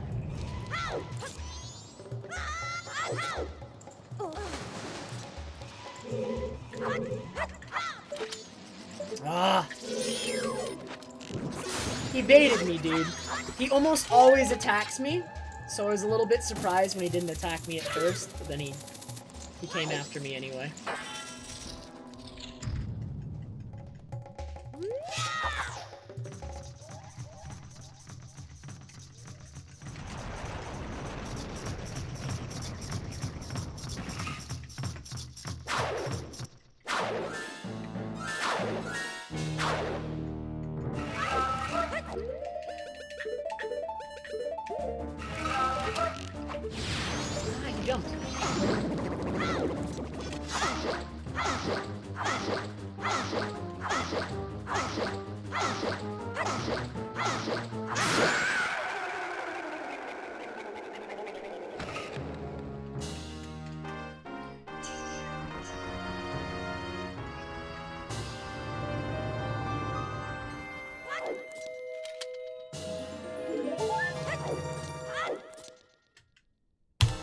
Honestly, I could very easily do this run with 3 hearts. We'd probably still get 4 for Majora, but like, it would be reasonable to do this run with 3 hearts, if not 4. But Wart has killed me twice recently. Like, Wart is such a dumb fight. And like, the primary reason for that is this, like, the way you do the fight quickly involves hitting yourself a lot. So like, you're already dealing a bunch of damage to yourself, and then just like, the fight, in order to do it fast, you cannot clear the bubbles in a safe way. You just, like, stand in them and, like, blow up bombs. It's really dumb. So, because of Wart alone, we get a lot of hearts in this run. It would save a little bit of time to do this run with fewer hearts, but it's just not worth the risk. It would save, if you skipped both the Adalwa heart container and the Goat heart container, which are the 2 we get, you'd save, like, what, 6 seconds? Maybe? And you'd die a lot more to Wart. You can visualize it. We actually enter Woodfall is still the first temple we enter Visualizer just for bow, and then we leave and come back later with Hookshot. Hookshot saves a lot of time for finishing the temple, but we have to get come into Woodfall just for bow.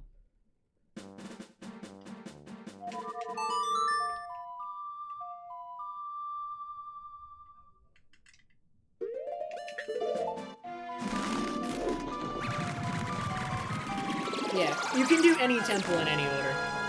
There's no restriction that stops you from doing an earlier temple, other than, like, potentially necessary dungeon items, or a necessary transformation mask, but once you have them, there's nothing else that blocks you.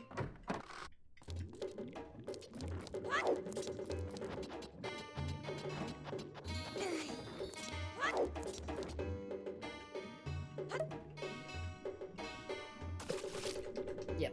You get bow first, and then you just leave the temple.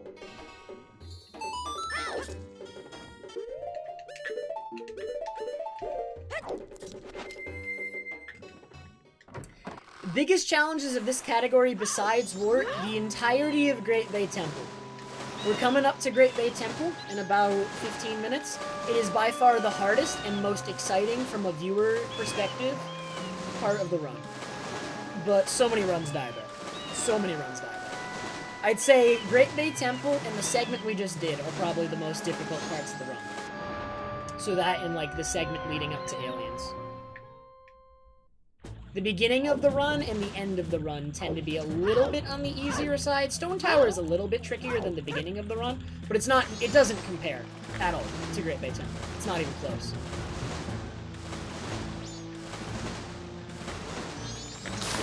I've never run Glitchless on English, but are you kidding me? You're kidding me, right? Sick, dude.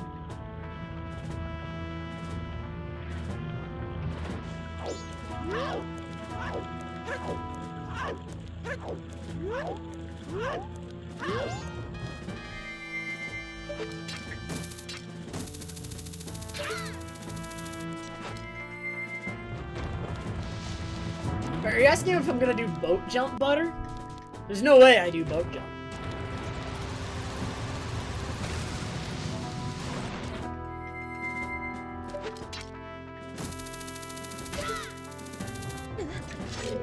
Not yet, at least.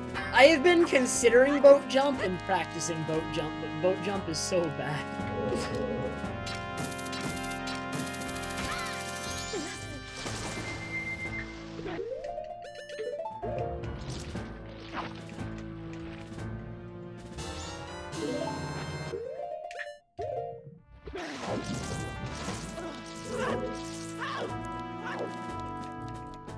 But yeah, on English, the only things that would really change about the route, as far as I can think, is that Pirate's Fortress would become trickier, because you don't have the worst pirate vision that you can take advantage of.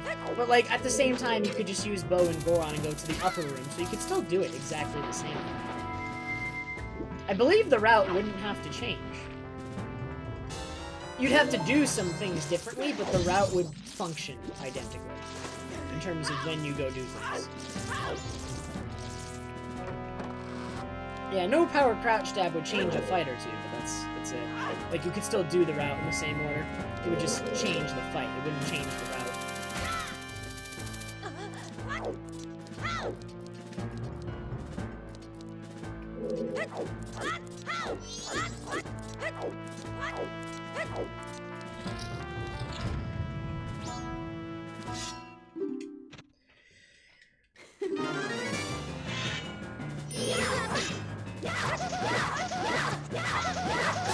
Nice fight.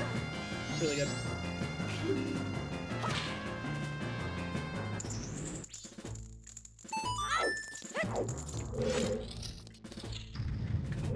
It is not very tight to get past that guard. I could probably sit there for another 10 seconds and not get caught.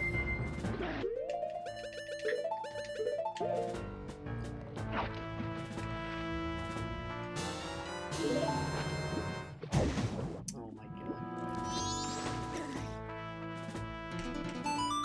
The way the pirates work in this game, and I'm not sure if it's the same in OOT, but in this game, the way the pirates work is they respond to like, obviously, if they see you directly, you're gonna get caught no matter what you do, but until they see you directly, you don't get caught. So what they'll do is the only case in which they'll turn towards you to face you, if they aren't facing you already, is if you... First of all, if it's part of their normal movement to turn in that direction, they'll do it, but, like... Otherwise, they will not turn unless they hear you moving, and they only respond to, like, normal running and back walking. You can side hop around them all day, and they'll never turn towards you, which is why I side hopped past her and rolled, because she doesn't respond to a roll either.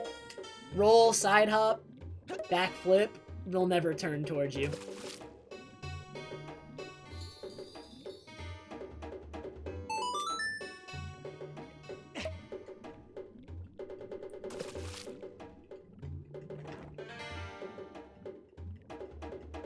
That's why my movement to get past her was some rolls and then some side hops.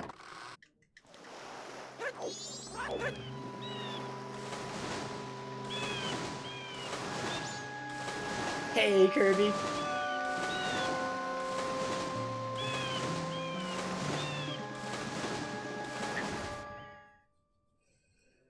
I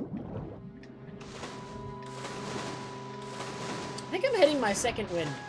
I was complaining about being tired a lot at the beginning of this run, and, like, somewhere in Alien segment, I was suddenly a lot less tired.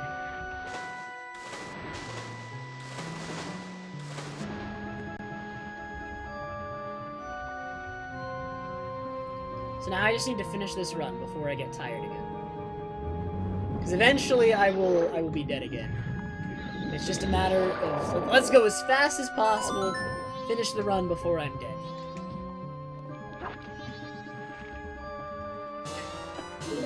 I don't know, Nuss. Yeah, this actually is the best run I've done in a while, isn't it? 43 seconds ahead here, with almost, like, a minute to save in Great Bay Temple coming up. Like, I could just... This run, in theory, could kill the category, but there's, like, no way it's gonna happen.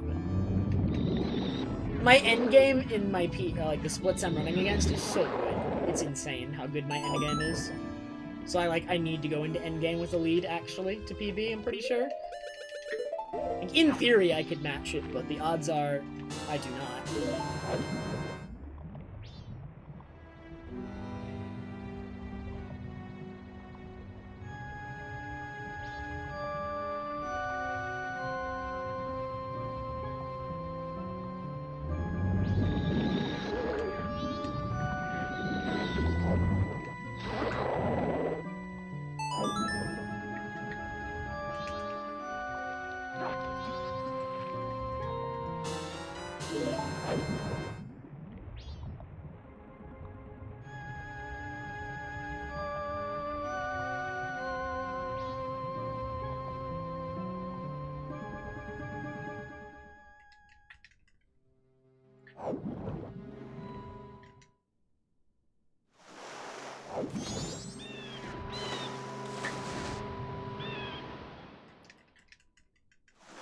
Dude, imagine skipping the 246. That just seems ridiculous to me.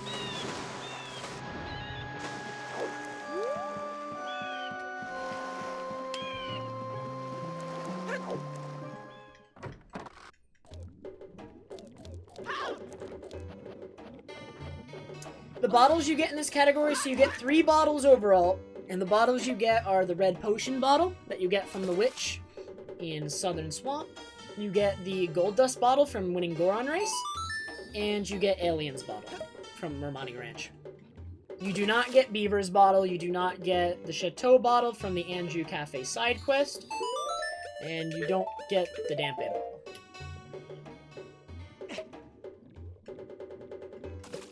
Imagine Dampe in this category. That'd be awful. It'd be so bad.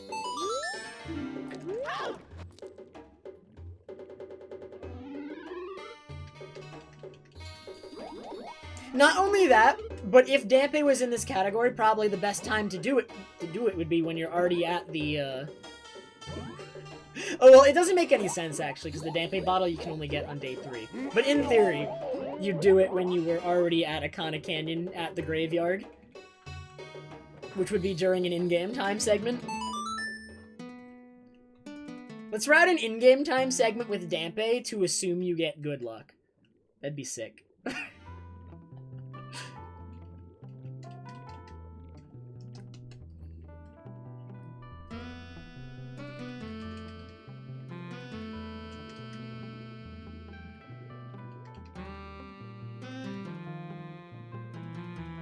Yeah, it would have to replace aliens. So then it wouldn't be an in-game time segment anymore. Also, the route would then suck.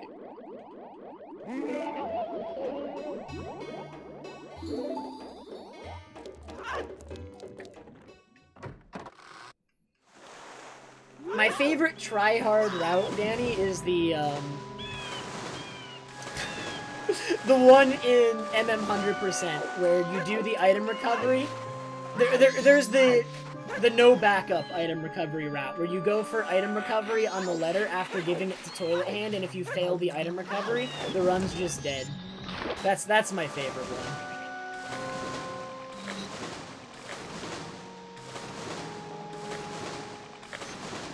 So you get a one-try equip swap that if you fail, the run is dead an hour and a half into the run. And it saves like 5 seconds. And people do it when they're like, they don't like their run. Still. Like, despite how little time it saves. Nice TCS, by the way.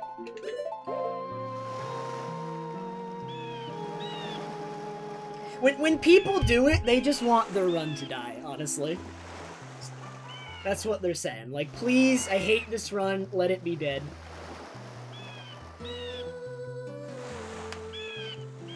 I did it once. It was dumb.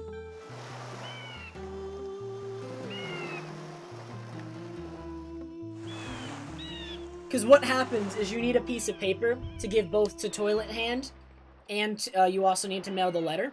And technically, if you wanted to be absolutely perfect, you would equip swap, you get the letter from Anju, and then Toilet Hand is right there, so you just give him the letter, and then you equip swap it back, and you're fine to mail the letter still. But if you fail that, you don't have the letter anymore, and your run's dead. It saves so little time. Beaver Bottle is significantly slower than Alien's Bottle. I don't even know the time on that, because it would just be way too large. It'd be huge.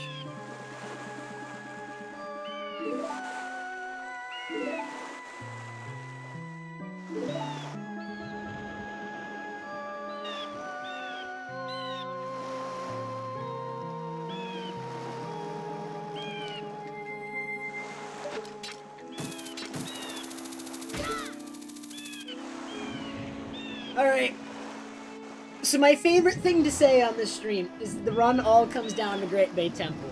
And that's because literally every single run comes down to Great Bay Temple, because like half my runs that die here.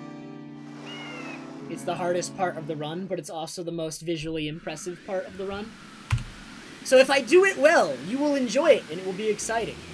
And if I don't do it well, I'll look dumb. That's it.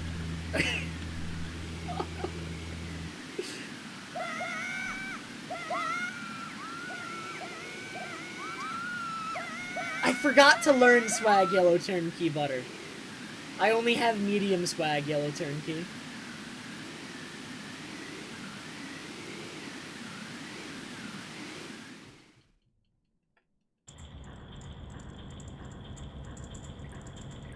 I'm sorry, Butter. You're right, I should have learned it, though. Alright. Although, this first trick was in Glitchless first, and then 100% stole it. Because it was faster and 100% too.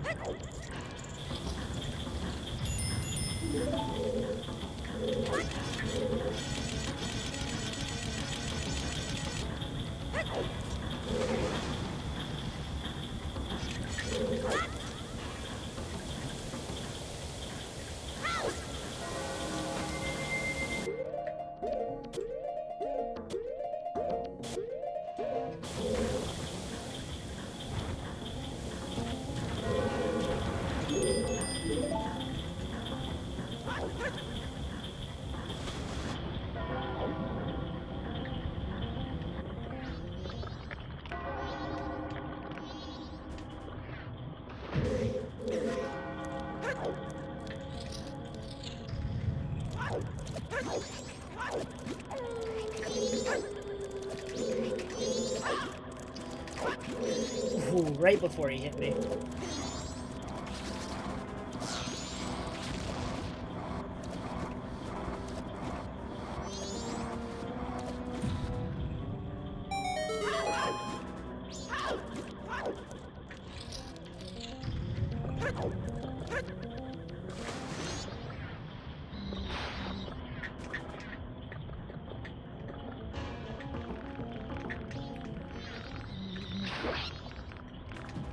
Alright, this next one's just stupid. And by like, it's stupid because the developers of the game are bad.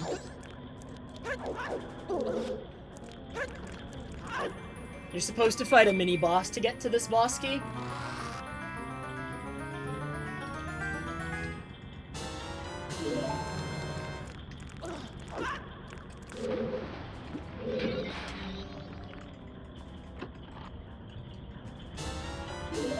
The jump is precise, but you can just jump to it.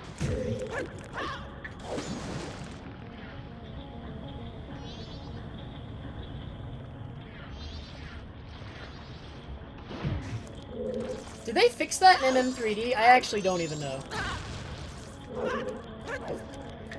Alright, and now, the least consistent part of the entire run.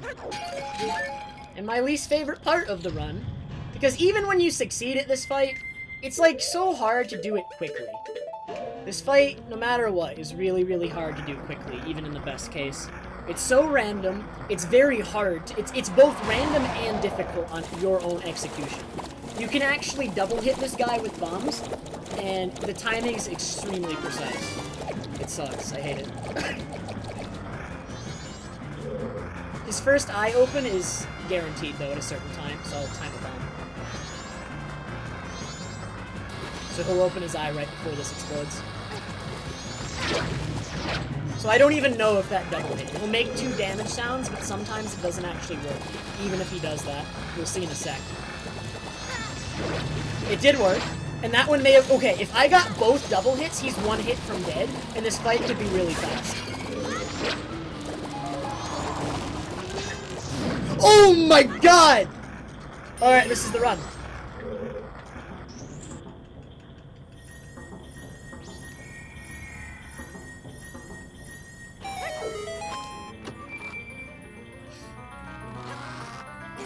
Wow, 3 hours of practice does matter. Loggers, bro.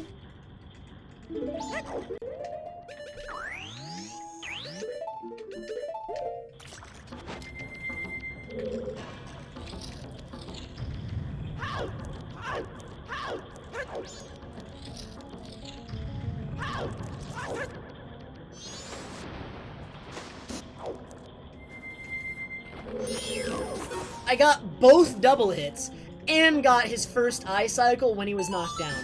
That's so good. I have had so few fights like that, even in practice.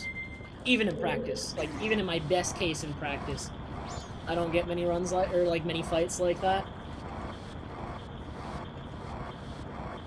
I mean, if I skip 45, I'm done with Glitchless, because that split is gonna be impossible to match. That gold is so good. It's crazy. That fight was insane.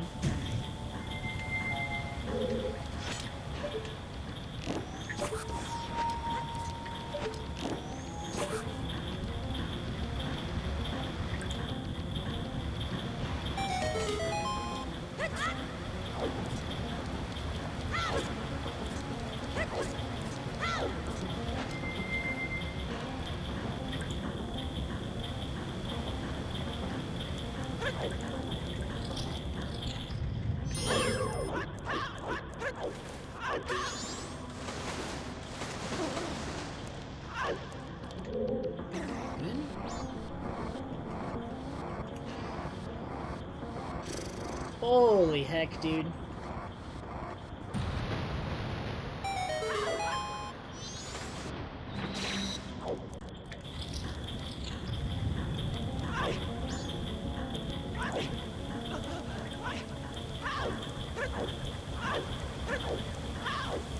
I actually do the baby setup, Danny. You can do that with less side hops. but the camera turns... Like, the way the camera turns if you do a couple extra side hops makes it easier.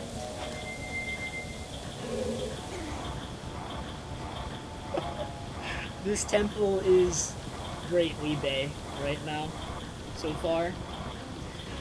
One of the last really hard but really cool tricks is coming up, and I hope I get it. Not only because the run is good, but it's a really cool trick to show off. If I get it.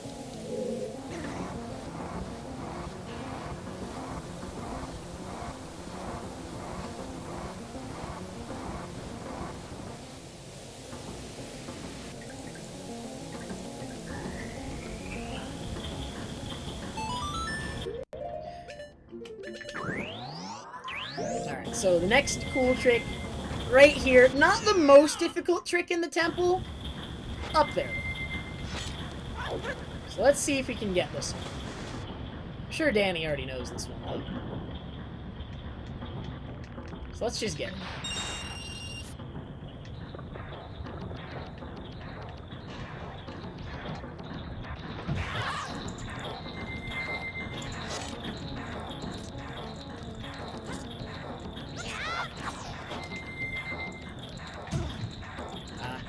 Nice block right after I got it.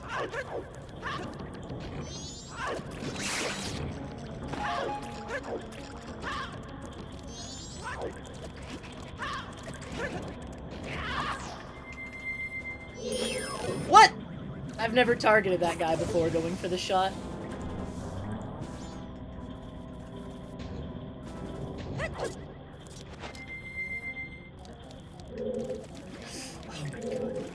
If you grab these on the very inside, there's one spot where you can grab them as far to the right as possible, where Link just instantly lets go. Oh, that's really sad. It only loses me a few seconds, though, but that's kind of sad. I did not want to fall there. Only a few seconds.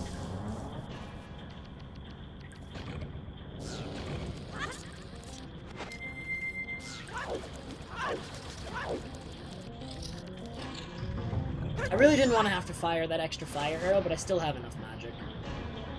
It's not a lot of magic, but it's enough.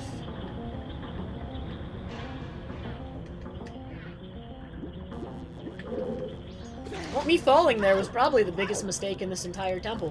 The temple was really good other than me falling there, and that only costs a few seconds. Almost a perfect temple, honestly. It probably would have been, like, it would have been as close to perfect as it could have been if I hadn't made that mistake.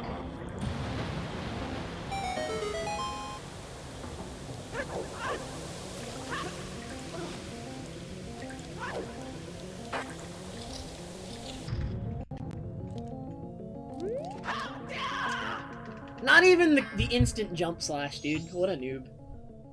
Although, the instant jump slash is so annoying, because I've never actually, like, checked the frames, but I'm 99% sure the timing is different as Zora compared to human.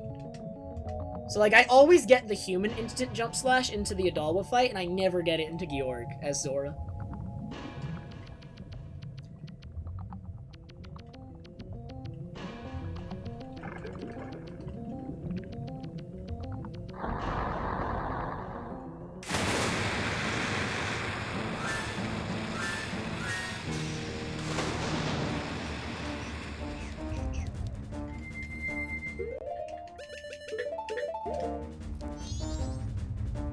That's not a great spot.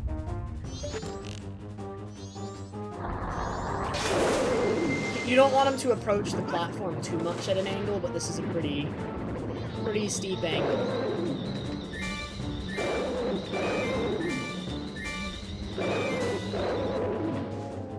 Okay, worked out.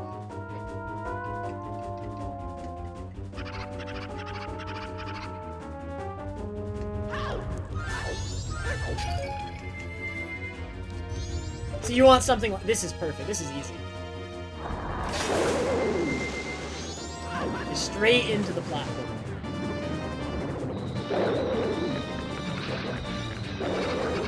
Nice. Good fight. Really nice temple overall. One or two small mistakes, but no big ones.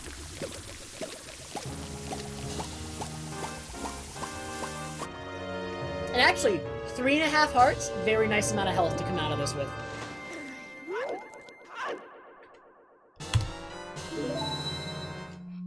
Alrighty. Well, I'm very awake now. I have to be. Half an hour left, let's not choke away 2 minutes of save. I do not know Arbing Orden, unless he was just like a normal fish. I don't know if there's like a plot behind it, honestly. It's not ever mentioned in game. So unless the plot is supposedly Georg was a normal fish before Majora did something to him, then that's all I got, and it's just a guess.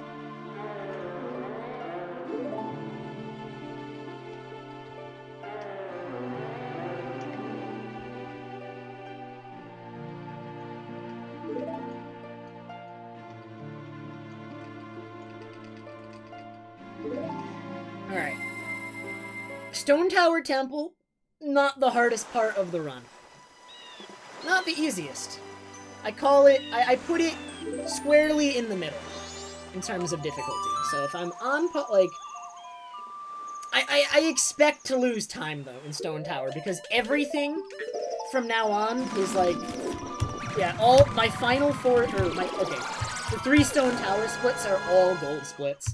Like, I just had, like, on this set of splits, I had the greatest Stone Tower of my life. Whoops, that is not correct. What am I doing? That's a silly mistake. I had a near perfect wart fight, if not perfect. It was a fantastic wart fight.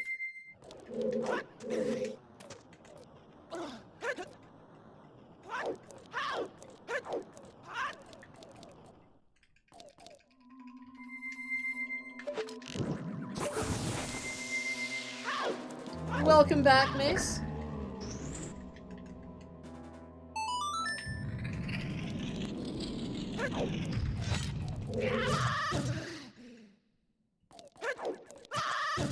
Ow.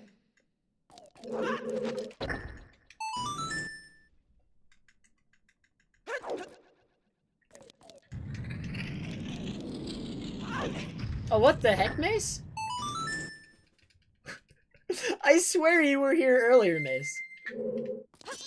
Alright, well, hello for the first time, Mace. I don't know what I was thinking.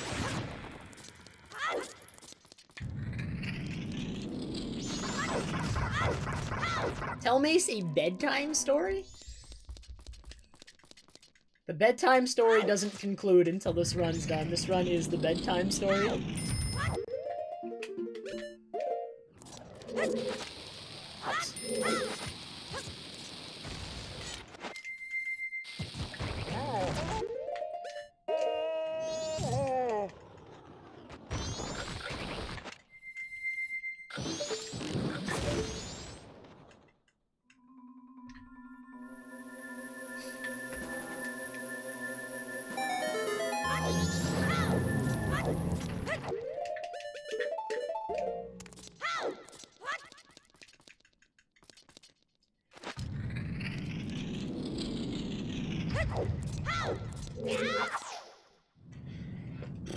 Okay, so we need to death warp out of it, or after this fight, so we're gonna, like, this is one of the few places where this run could loot. Actually, normally it would be a run death to mess up the death warp here and to die prematurely, but actually this run wouldn't even die to that. But I would lose a lot of time, so let's just not. You would probably do this fight on English with Deku Mask. For some reason, all of these guys are weak to Deku Bubbles. They take extra damage from Deku Bubbles, and you can stun them with Deku Spins. With Deku, the fight is really easy.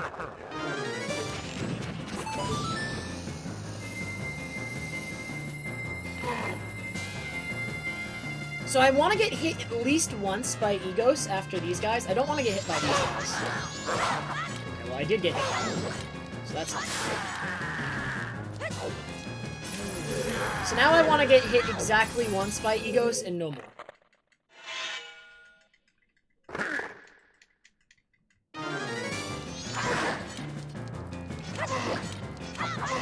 Hit me.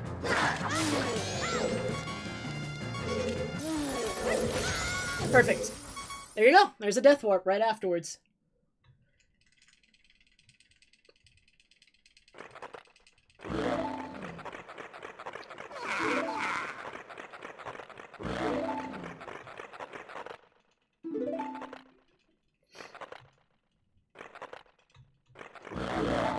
He actually behaved a lot there. He wasn't even going to attack me before I killed him. Like, normally he can jump around and spew ice breath and be annoying. He just, like, sat there and died. He wasn't even gonna get the hit on me I needed unless I let him get it. Easy fight, honestly.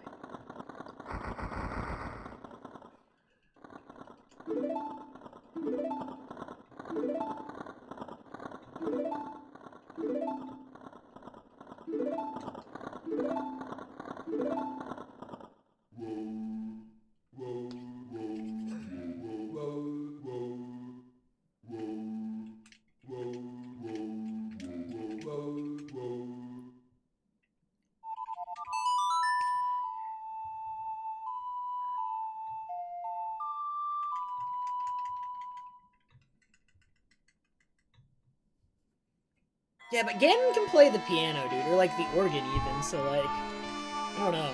Maybe they should form up, make a duet.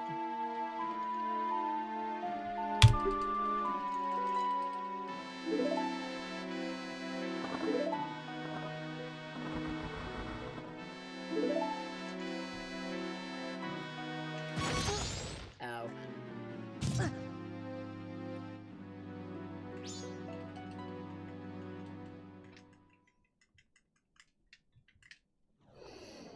Hey, Sheba! Indeed.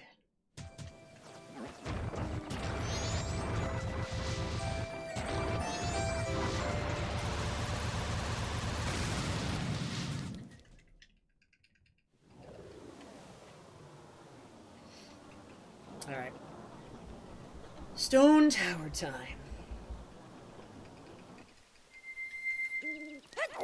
This run actually might be too fast, and I might have to do double Song of Time in Stone Tower. That is like one problem with this route that I don't see a solution to.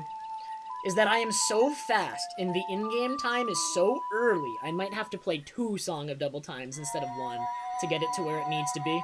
Because by the time I finish Stone Tower, Clock Tower needs to be open so I can go straight to the final boss, which only happens at midnight of the 3rd day. So I'm going to have to accelerate in-game time. But I've been so fast, I might have to accelerate 2 days instead of just 1, which is the norm. And has happened to me in the past, so I know it can happen.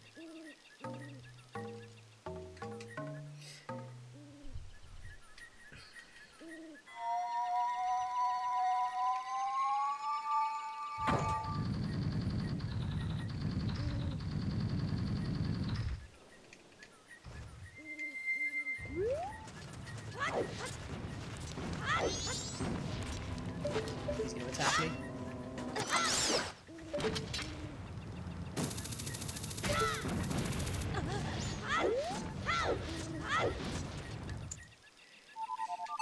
That's still an extra Song of Double Time, though, Zuner, that you otherwise wouldn't have to play. Like both these Song of Double Times are gonna come in Stone Tower Temple, so we're gonna skip the cutscene anyway. So, like, you can't improve it other than just by straight up removing them.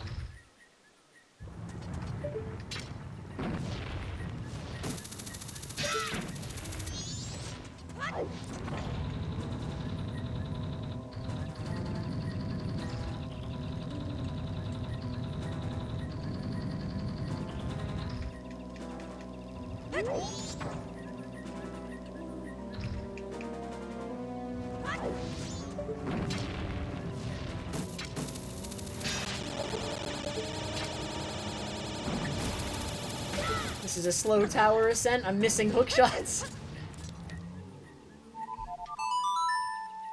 All over the place. Also, this is a neat way to finish this puzzle quicker, is instead of forming the bridge of platforms, I'm just gonna remove the statue that's on the switch. This platform will go back.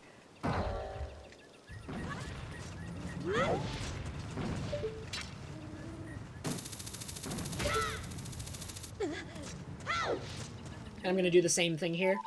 Instead of forming the bridges, I'll just keep riding the platforms back, which saves playing Elegy once each time.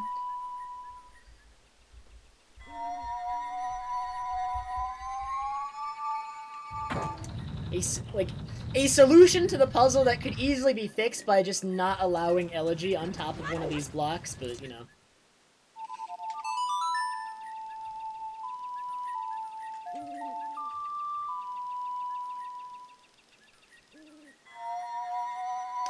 I see where you're going with that, Zuner. Maybe.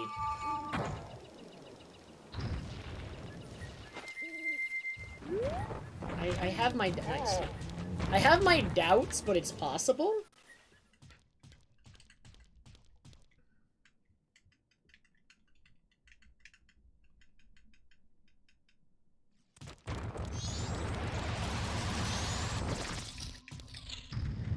Be a friend. Nice. Sometimes he doesn't attack you immediately, and you want him to.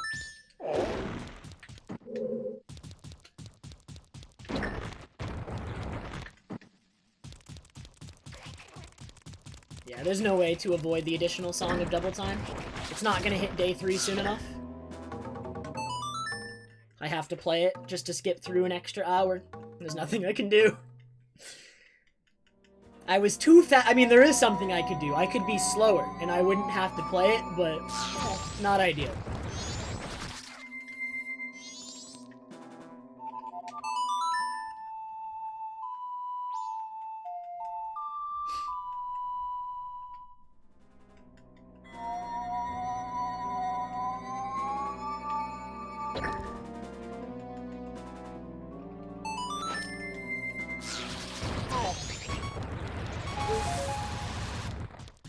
Okay, my health is really good. Don't want to take any more damage.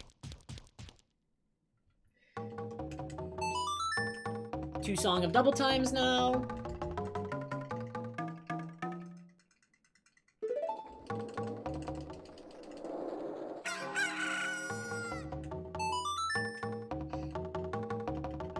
Thanks, Gamble!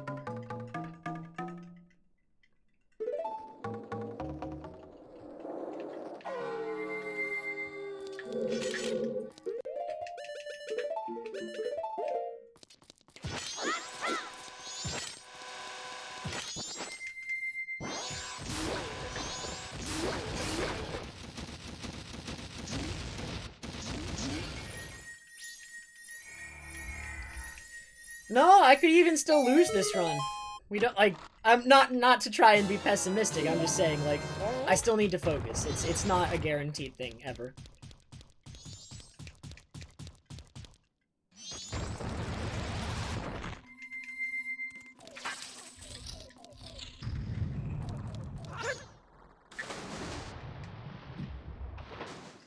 Because in order to access the final boss fight in Glitchless, I have no way to access the clock tower other than the intended way, which is when it opens at midnight on 3rd night. So I need to make sure that when I complete this temple, it's midnight on 3rd night, so that I can just head straight into the final boss fight.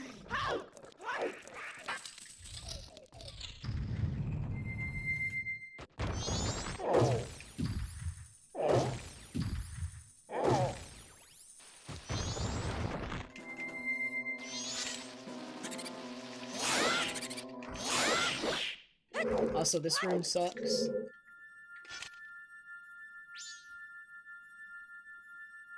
I'll give it an extra second for safety.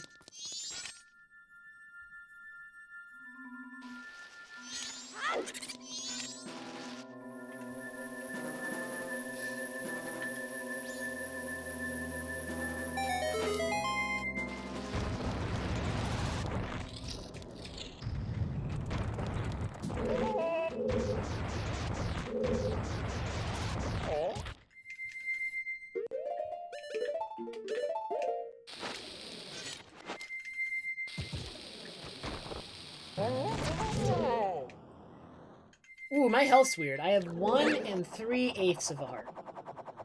Okay, that's okay.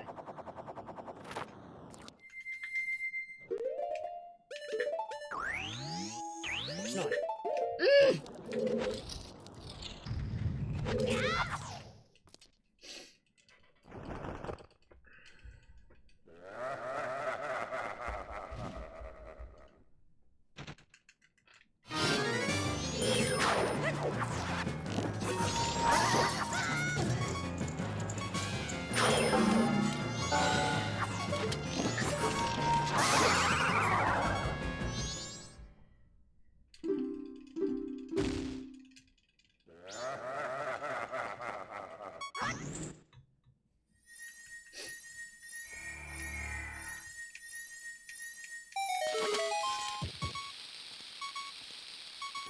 Good. That's a quick death warp. Ooh, I lost decent time on this segment, though. I didn't realize it was that slow. I think my Stone Tower Ascent was the slowest part of the segment. Oh, and I had... Oh, wait a minute. I had to do double Song of Double Time. That's right, that's right. That's probably where most of the time loss actually was. Okay, I was like... Because I knew my song... Like, my Ascent of Stone Tower was kind of slow, but I didn't think it was that slow. It was actually just the double Song of Double Time. Okay, so I didn't play that segment as bad as I thought.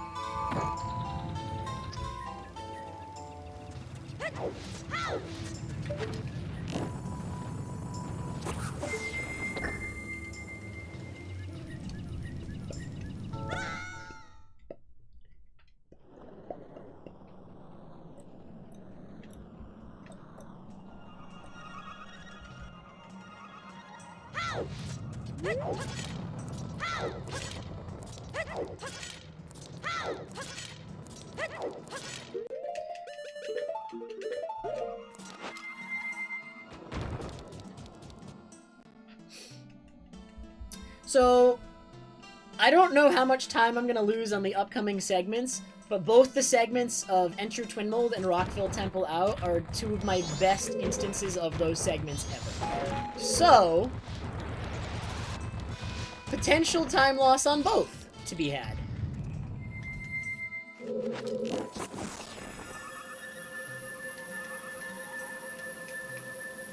I'm playing on a GameCube controller. On a Nintendo Wii.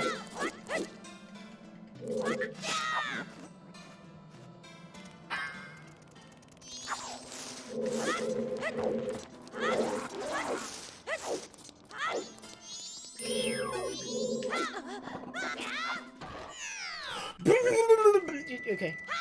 Relax. Why did not work, though? I'm so confused.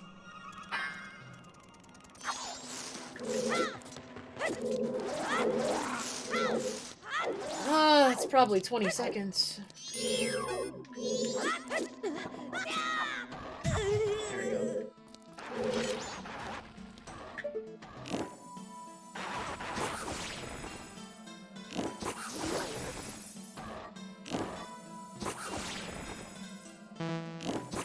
Good. Okay. I at least got that. That's something that when you're nervous, the shots are pretty precise. If you're nervous, it's very easy to fail that. So at least I didn't fail that. Because I am pretty nervous right now.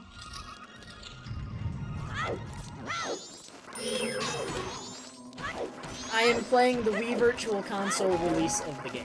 So I'm on an emulator, but it's the official Nintendo Wii one. Because that's how the Wii runs the game.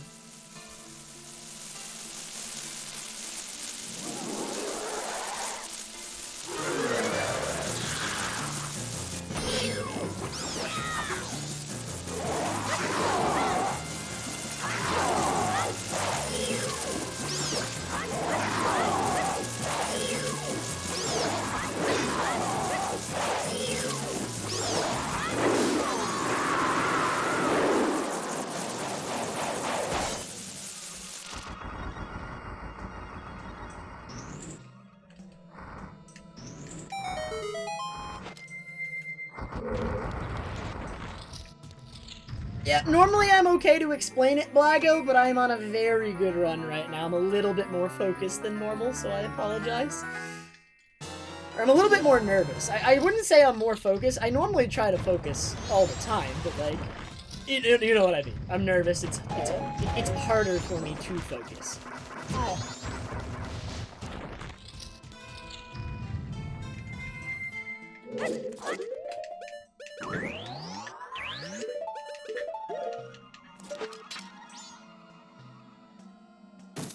This was fast, at least.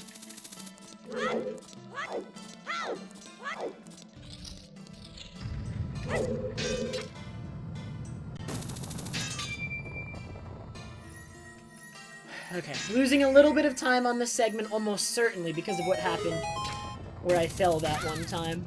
Still not quite sure why it happened, but it's okay. It's not as much as I thought it was gonna be, and I think maybe it's because the rest of the segment was fine.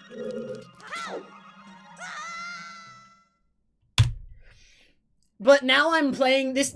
My glitchless splits that I am running against have the best twin mold fight I have ever done in my life, ever, in any category, in any run, in practice even. This is probably the best twin mold I've ever had. So I almost certainly will lose time to this segment. There is no way I save time against it. No way.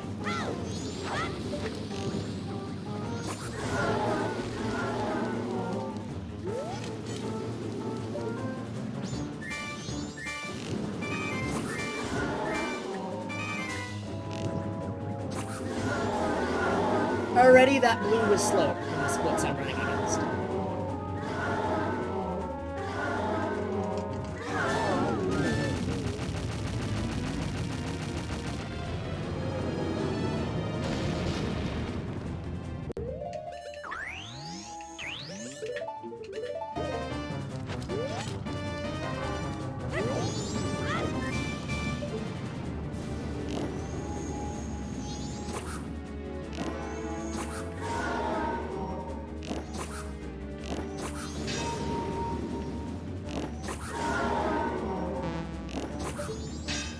Two more shots and he's dead.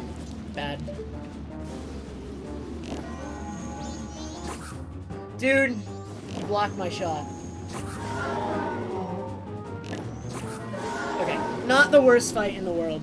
Definitely, I'm already about to start losing time to my PB though. We're going into Majora about a minute ahead. So this can actually still 245. I have about 15 seconds to save if I get an optimized Majora fight, like completely perfect. Otherwise, it's just a low 246 in world record. Okay. That's fine. And I'm a minute ahead of my PB. So these are my actual PB is a 247.08 from like a year or two ago, and that's these splits, and then my current, like, since coming back to glitchless PB is this 247.10, and that's these splits. And on both, I'm about a minute ahead.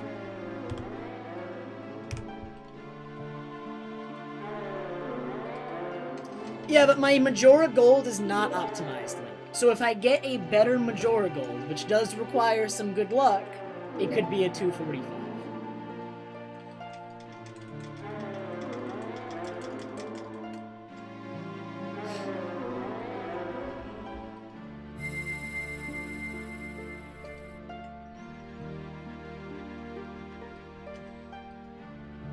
My god, if I hadn't done that thing where I fell and voided on my way to Twin Mold, I would have had a much greater chance of getting a 245 with this. That easily lost me like 20 or so seconds. That's okay. Next time. Next time, we won't do that.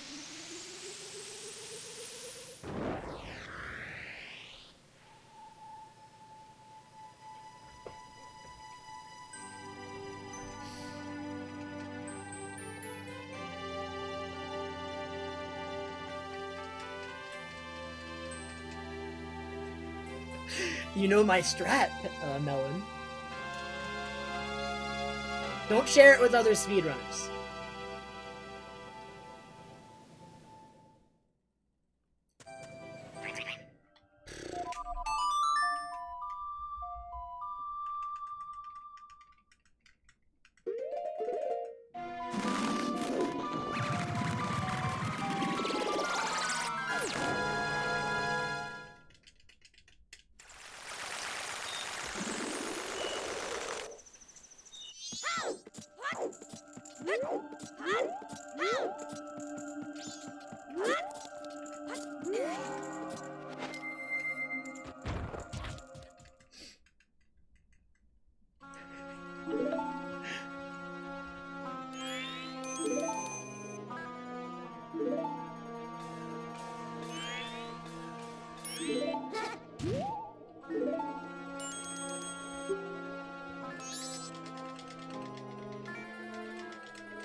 No, it was more funny to me, Omni. I'm not super nervous. Once I'm past Stone Tower, actually, a lot of the stress goes away on me. I'm still a little bit stressed, but like that was more like a funny thing to me. Trust me, I promise.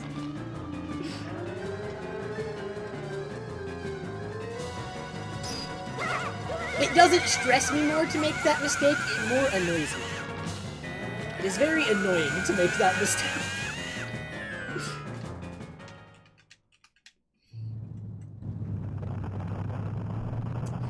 Alright, is it time to doom the run and tweet a picture of the splits? I think so.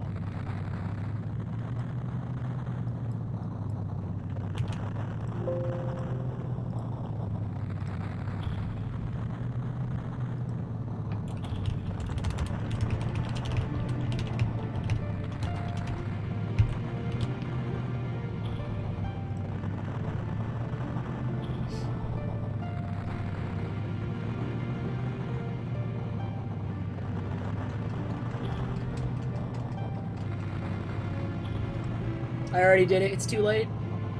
I went on I tweeted a picture of the splits.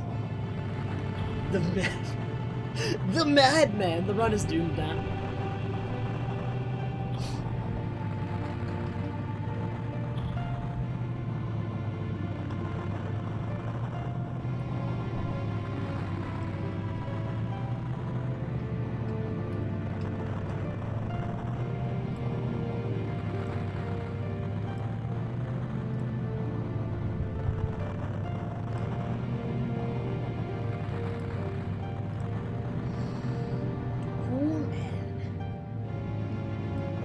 That Great Bay Temple in that ward, no matter what, is so insane to me. That's like time lost every run forever.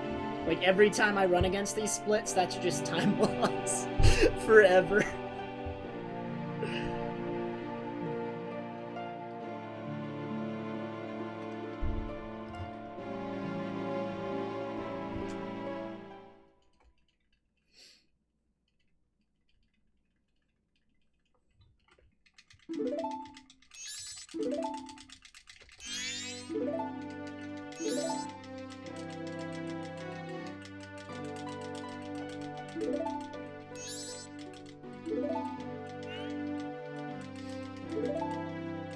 We need an emote of the Giants. Omni is really good at adding pants to literally every emote. That's what Omni does.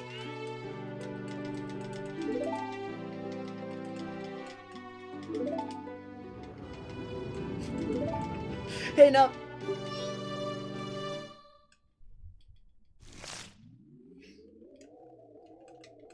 Thank you, Aaron Toad. Dude, how are you, Aaron?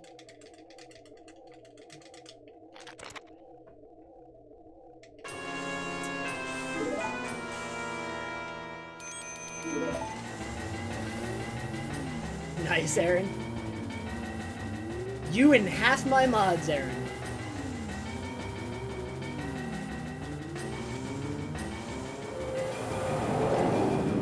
Pink sausage.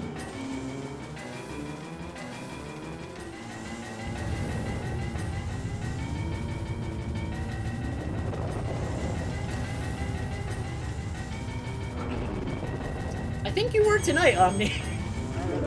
So actually, yes.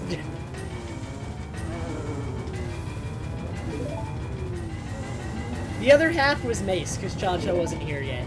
And Nuz. So Mace and Nuz. Is there anyone else? Am I forgetting who my mods are?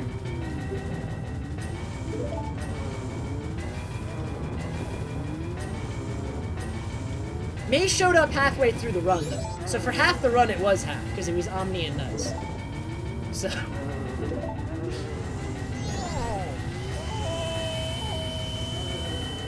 Thank you, Cody. Alright, let's see if we can get a solid Majora fight.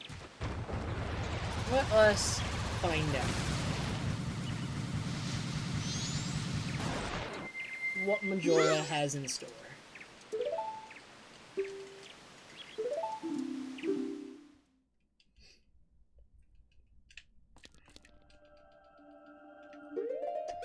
I don't need either of the pots, actually. That's enough arrows and that's enough magic.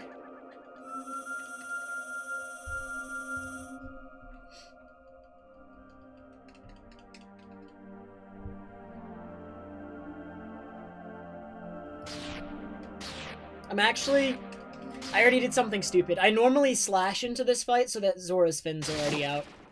Otherwise it takes an extra couple frames to take them out. And I don't like that. It gives Majora extra time to, run away. I always do that for that reason. Didn't end up mattering. Dude, I always equip bombs and then forget to do the bomb strats. Whatever. I literally practiced them yesterday. But okay. Guess we're not doing the bomb strats.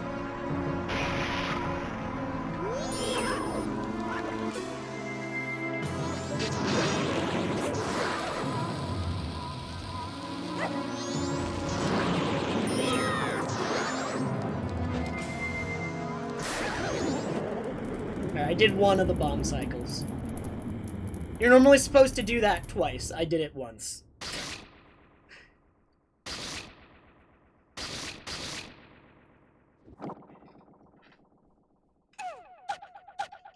I always forget about the bomb strats, despite practicing them, because I'm so used to not doing them. What?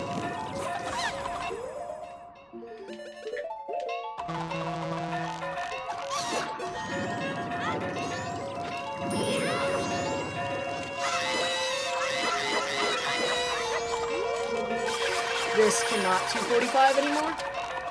Incarnation was not nice enough?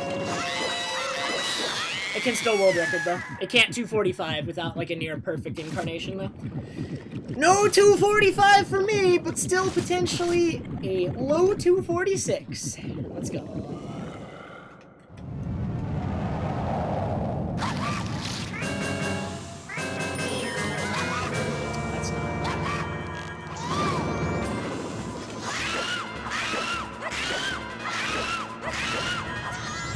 Why?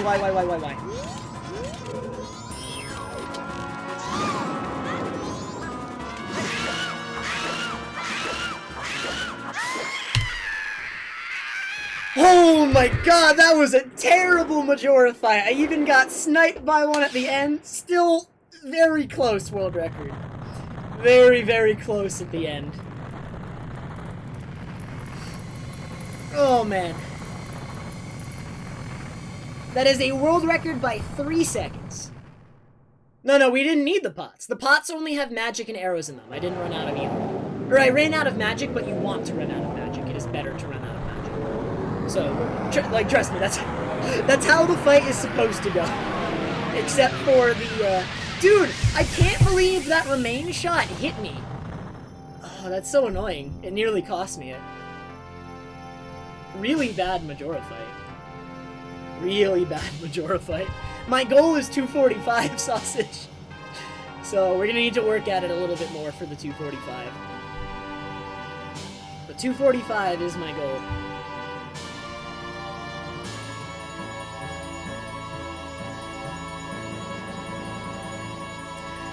This run is insane, though. At certain points, and then at other points, it's just not. So, like, the alien segment is still very improvable. And this ice arrow split, that wart fight is the most insane wart fight I've ever seen. One of them. It was so fast. So incredibly fast. Like, I cannot explain how fast that fight was. That gold, I'm gonna lose time there every run. Every single run. I will lose time to that ice arrow split. I don't know, man. But now there's time save in Stone Tower. Stone Tower is a big time save area with me with these set of splits, as is the early game. Oh yeah, at logs at the beginning of this run, I bonked in logs. So this run sucks by default. I bonked at logs. Like, the run was dead there. I can't believe I still PB'd. Honestly.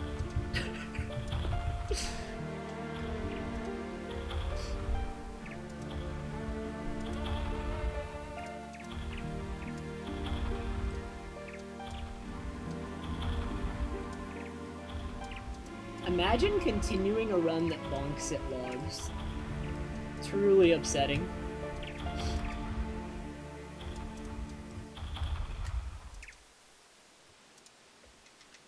My goal time right now is just generic 2:45. No seconds specified. So I don't know. It probably will be some lower 2:40, or like probably a mid 2:45. I'm not sure. But right now, just a 2:45. We're gonna keep it at that until I know for sure what I want. I don't know what I want beyond 2:45 until I have 2:45, you know? So right now, any 2:45 will do, and we'll go from there.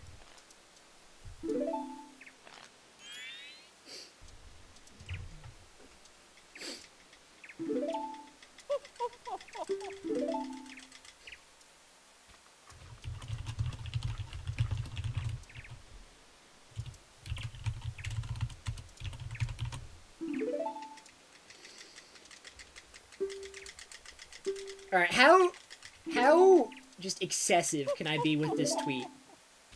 How many, like, obviously we need to use some caps lock in there. Maybe, like, draw out some words and whatnot. Alright, we're gonna be really, really excessive with this world record tweet. Here we go. I will check the sum of best in a second. I'm just making sure that the picture I have of the splits before I reset them is good.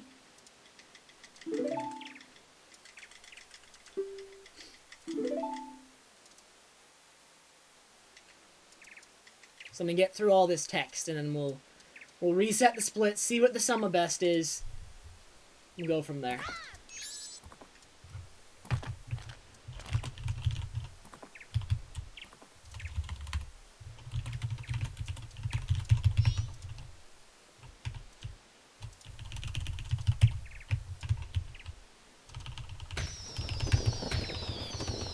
And like in all the exclamation points, we'll throw in like a couple ones. I'm so excited, not even typing correctly. There you go. That tweet is like pretty extra, I think. Super extra. Oh, thanks, Flip. I just feel like doing that right now. I think that's a pretty good tweet. Karaga, thank you so much for the 100 bits. Also, I think I missed bits from someone else. Sev Ann, thank you very much for the 100 bits earlier, too. Kirby, thank you, Kirby. Oh, man. Alright, what was the sum of best? Let's see, let's reset now. 244.05 is my sum of best now. Almost 243. That is a minute better than my old sum of best. I think exactly, actually. Let me open up my old splits. Renegade, thank you so much for the 100 bits, dude. Alright, so my old any percent glitchless splits from over a year ago have a sum of best of 245.14. So that's a minute and 9 seconds better. And that was with months of runs. This set of splits is just with 3 weeks of runs, starting from scratch. So I think I've improved a bit. It would probably be safe to say I got better. Wouldn't you agree?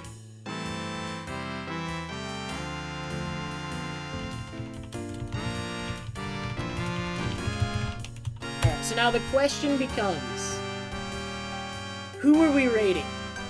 Who are we giving the PB, the world record raid? 244 might be possible, but is insanely difficult. I don't think I'm gonna go for 244. I do want 245. I'm a little bit hesitant to say 244. If something changes, then, you know, it does, but like... Raid DF.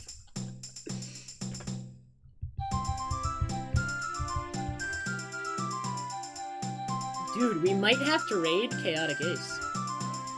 Dude, I think we're gonna do Chaotic... Dude, Chaotic Ace is never online. Is he still doing that run, though? He's at the end. Wait a minute, he might be about to be done. He just finished the run, and he's been streaming for 8.5 hours, so actually he's probably done. Never mind. I'm just going to assume he's done.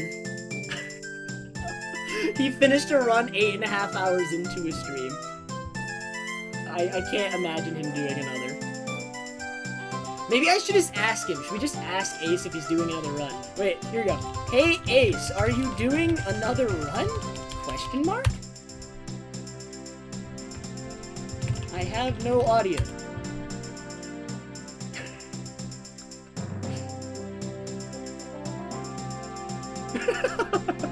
Wait! He posted a Pepe with the gun pointing at it. That's a little... Oh god.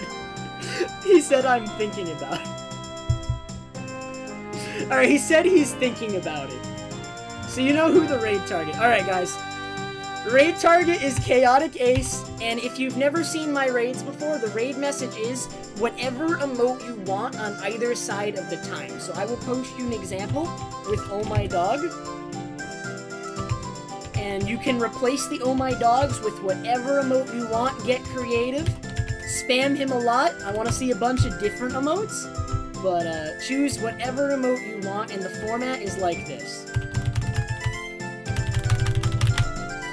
Alright guys, while you guys raid him, I'm going to take off mic and cam and just let the credits play out. So go to Ace's stream, raid him hard, blow up his chat. He might do another run, so... I will probably be streaming tomorrow, so... Thanks guys for all the congrats. I'll see you guys tomorrow. Pretty cool, pretty cool.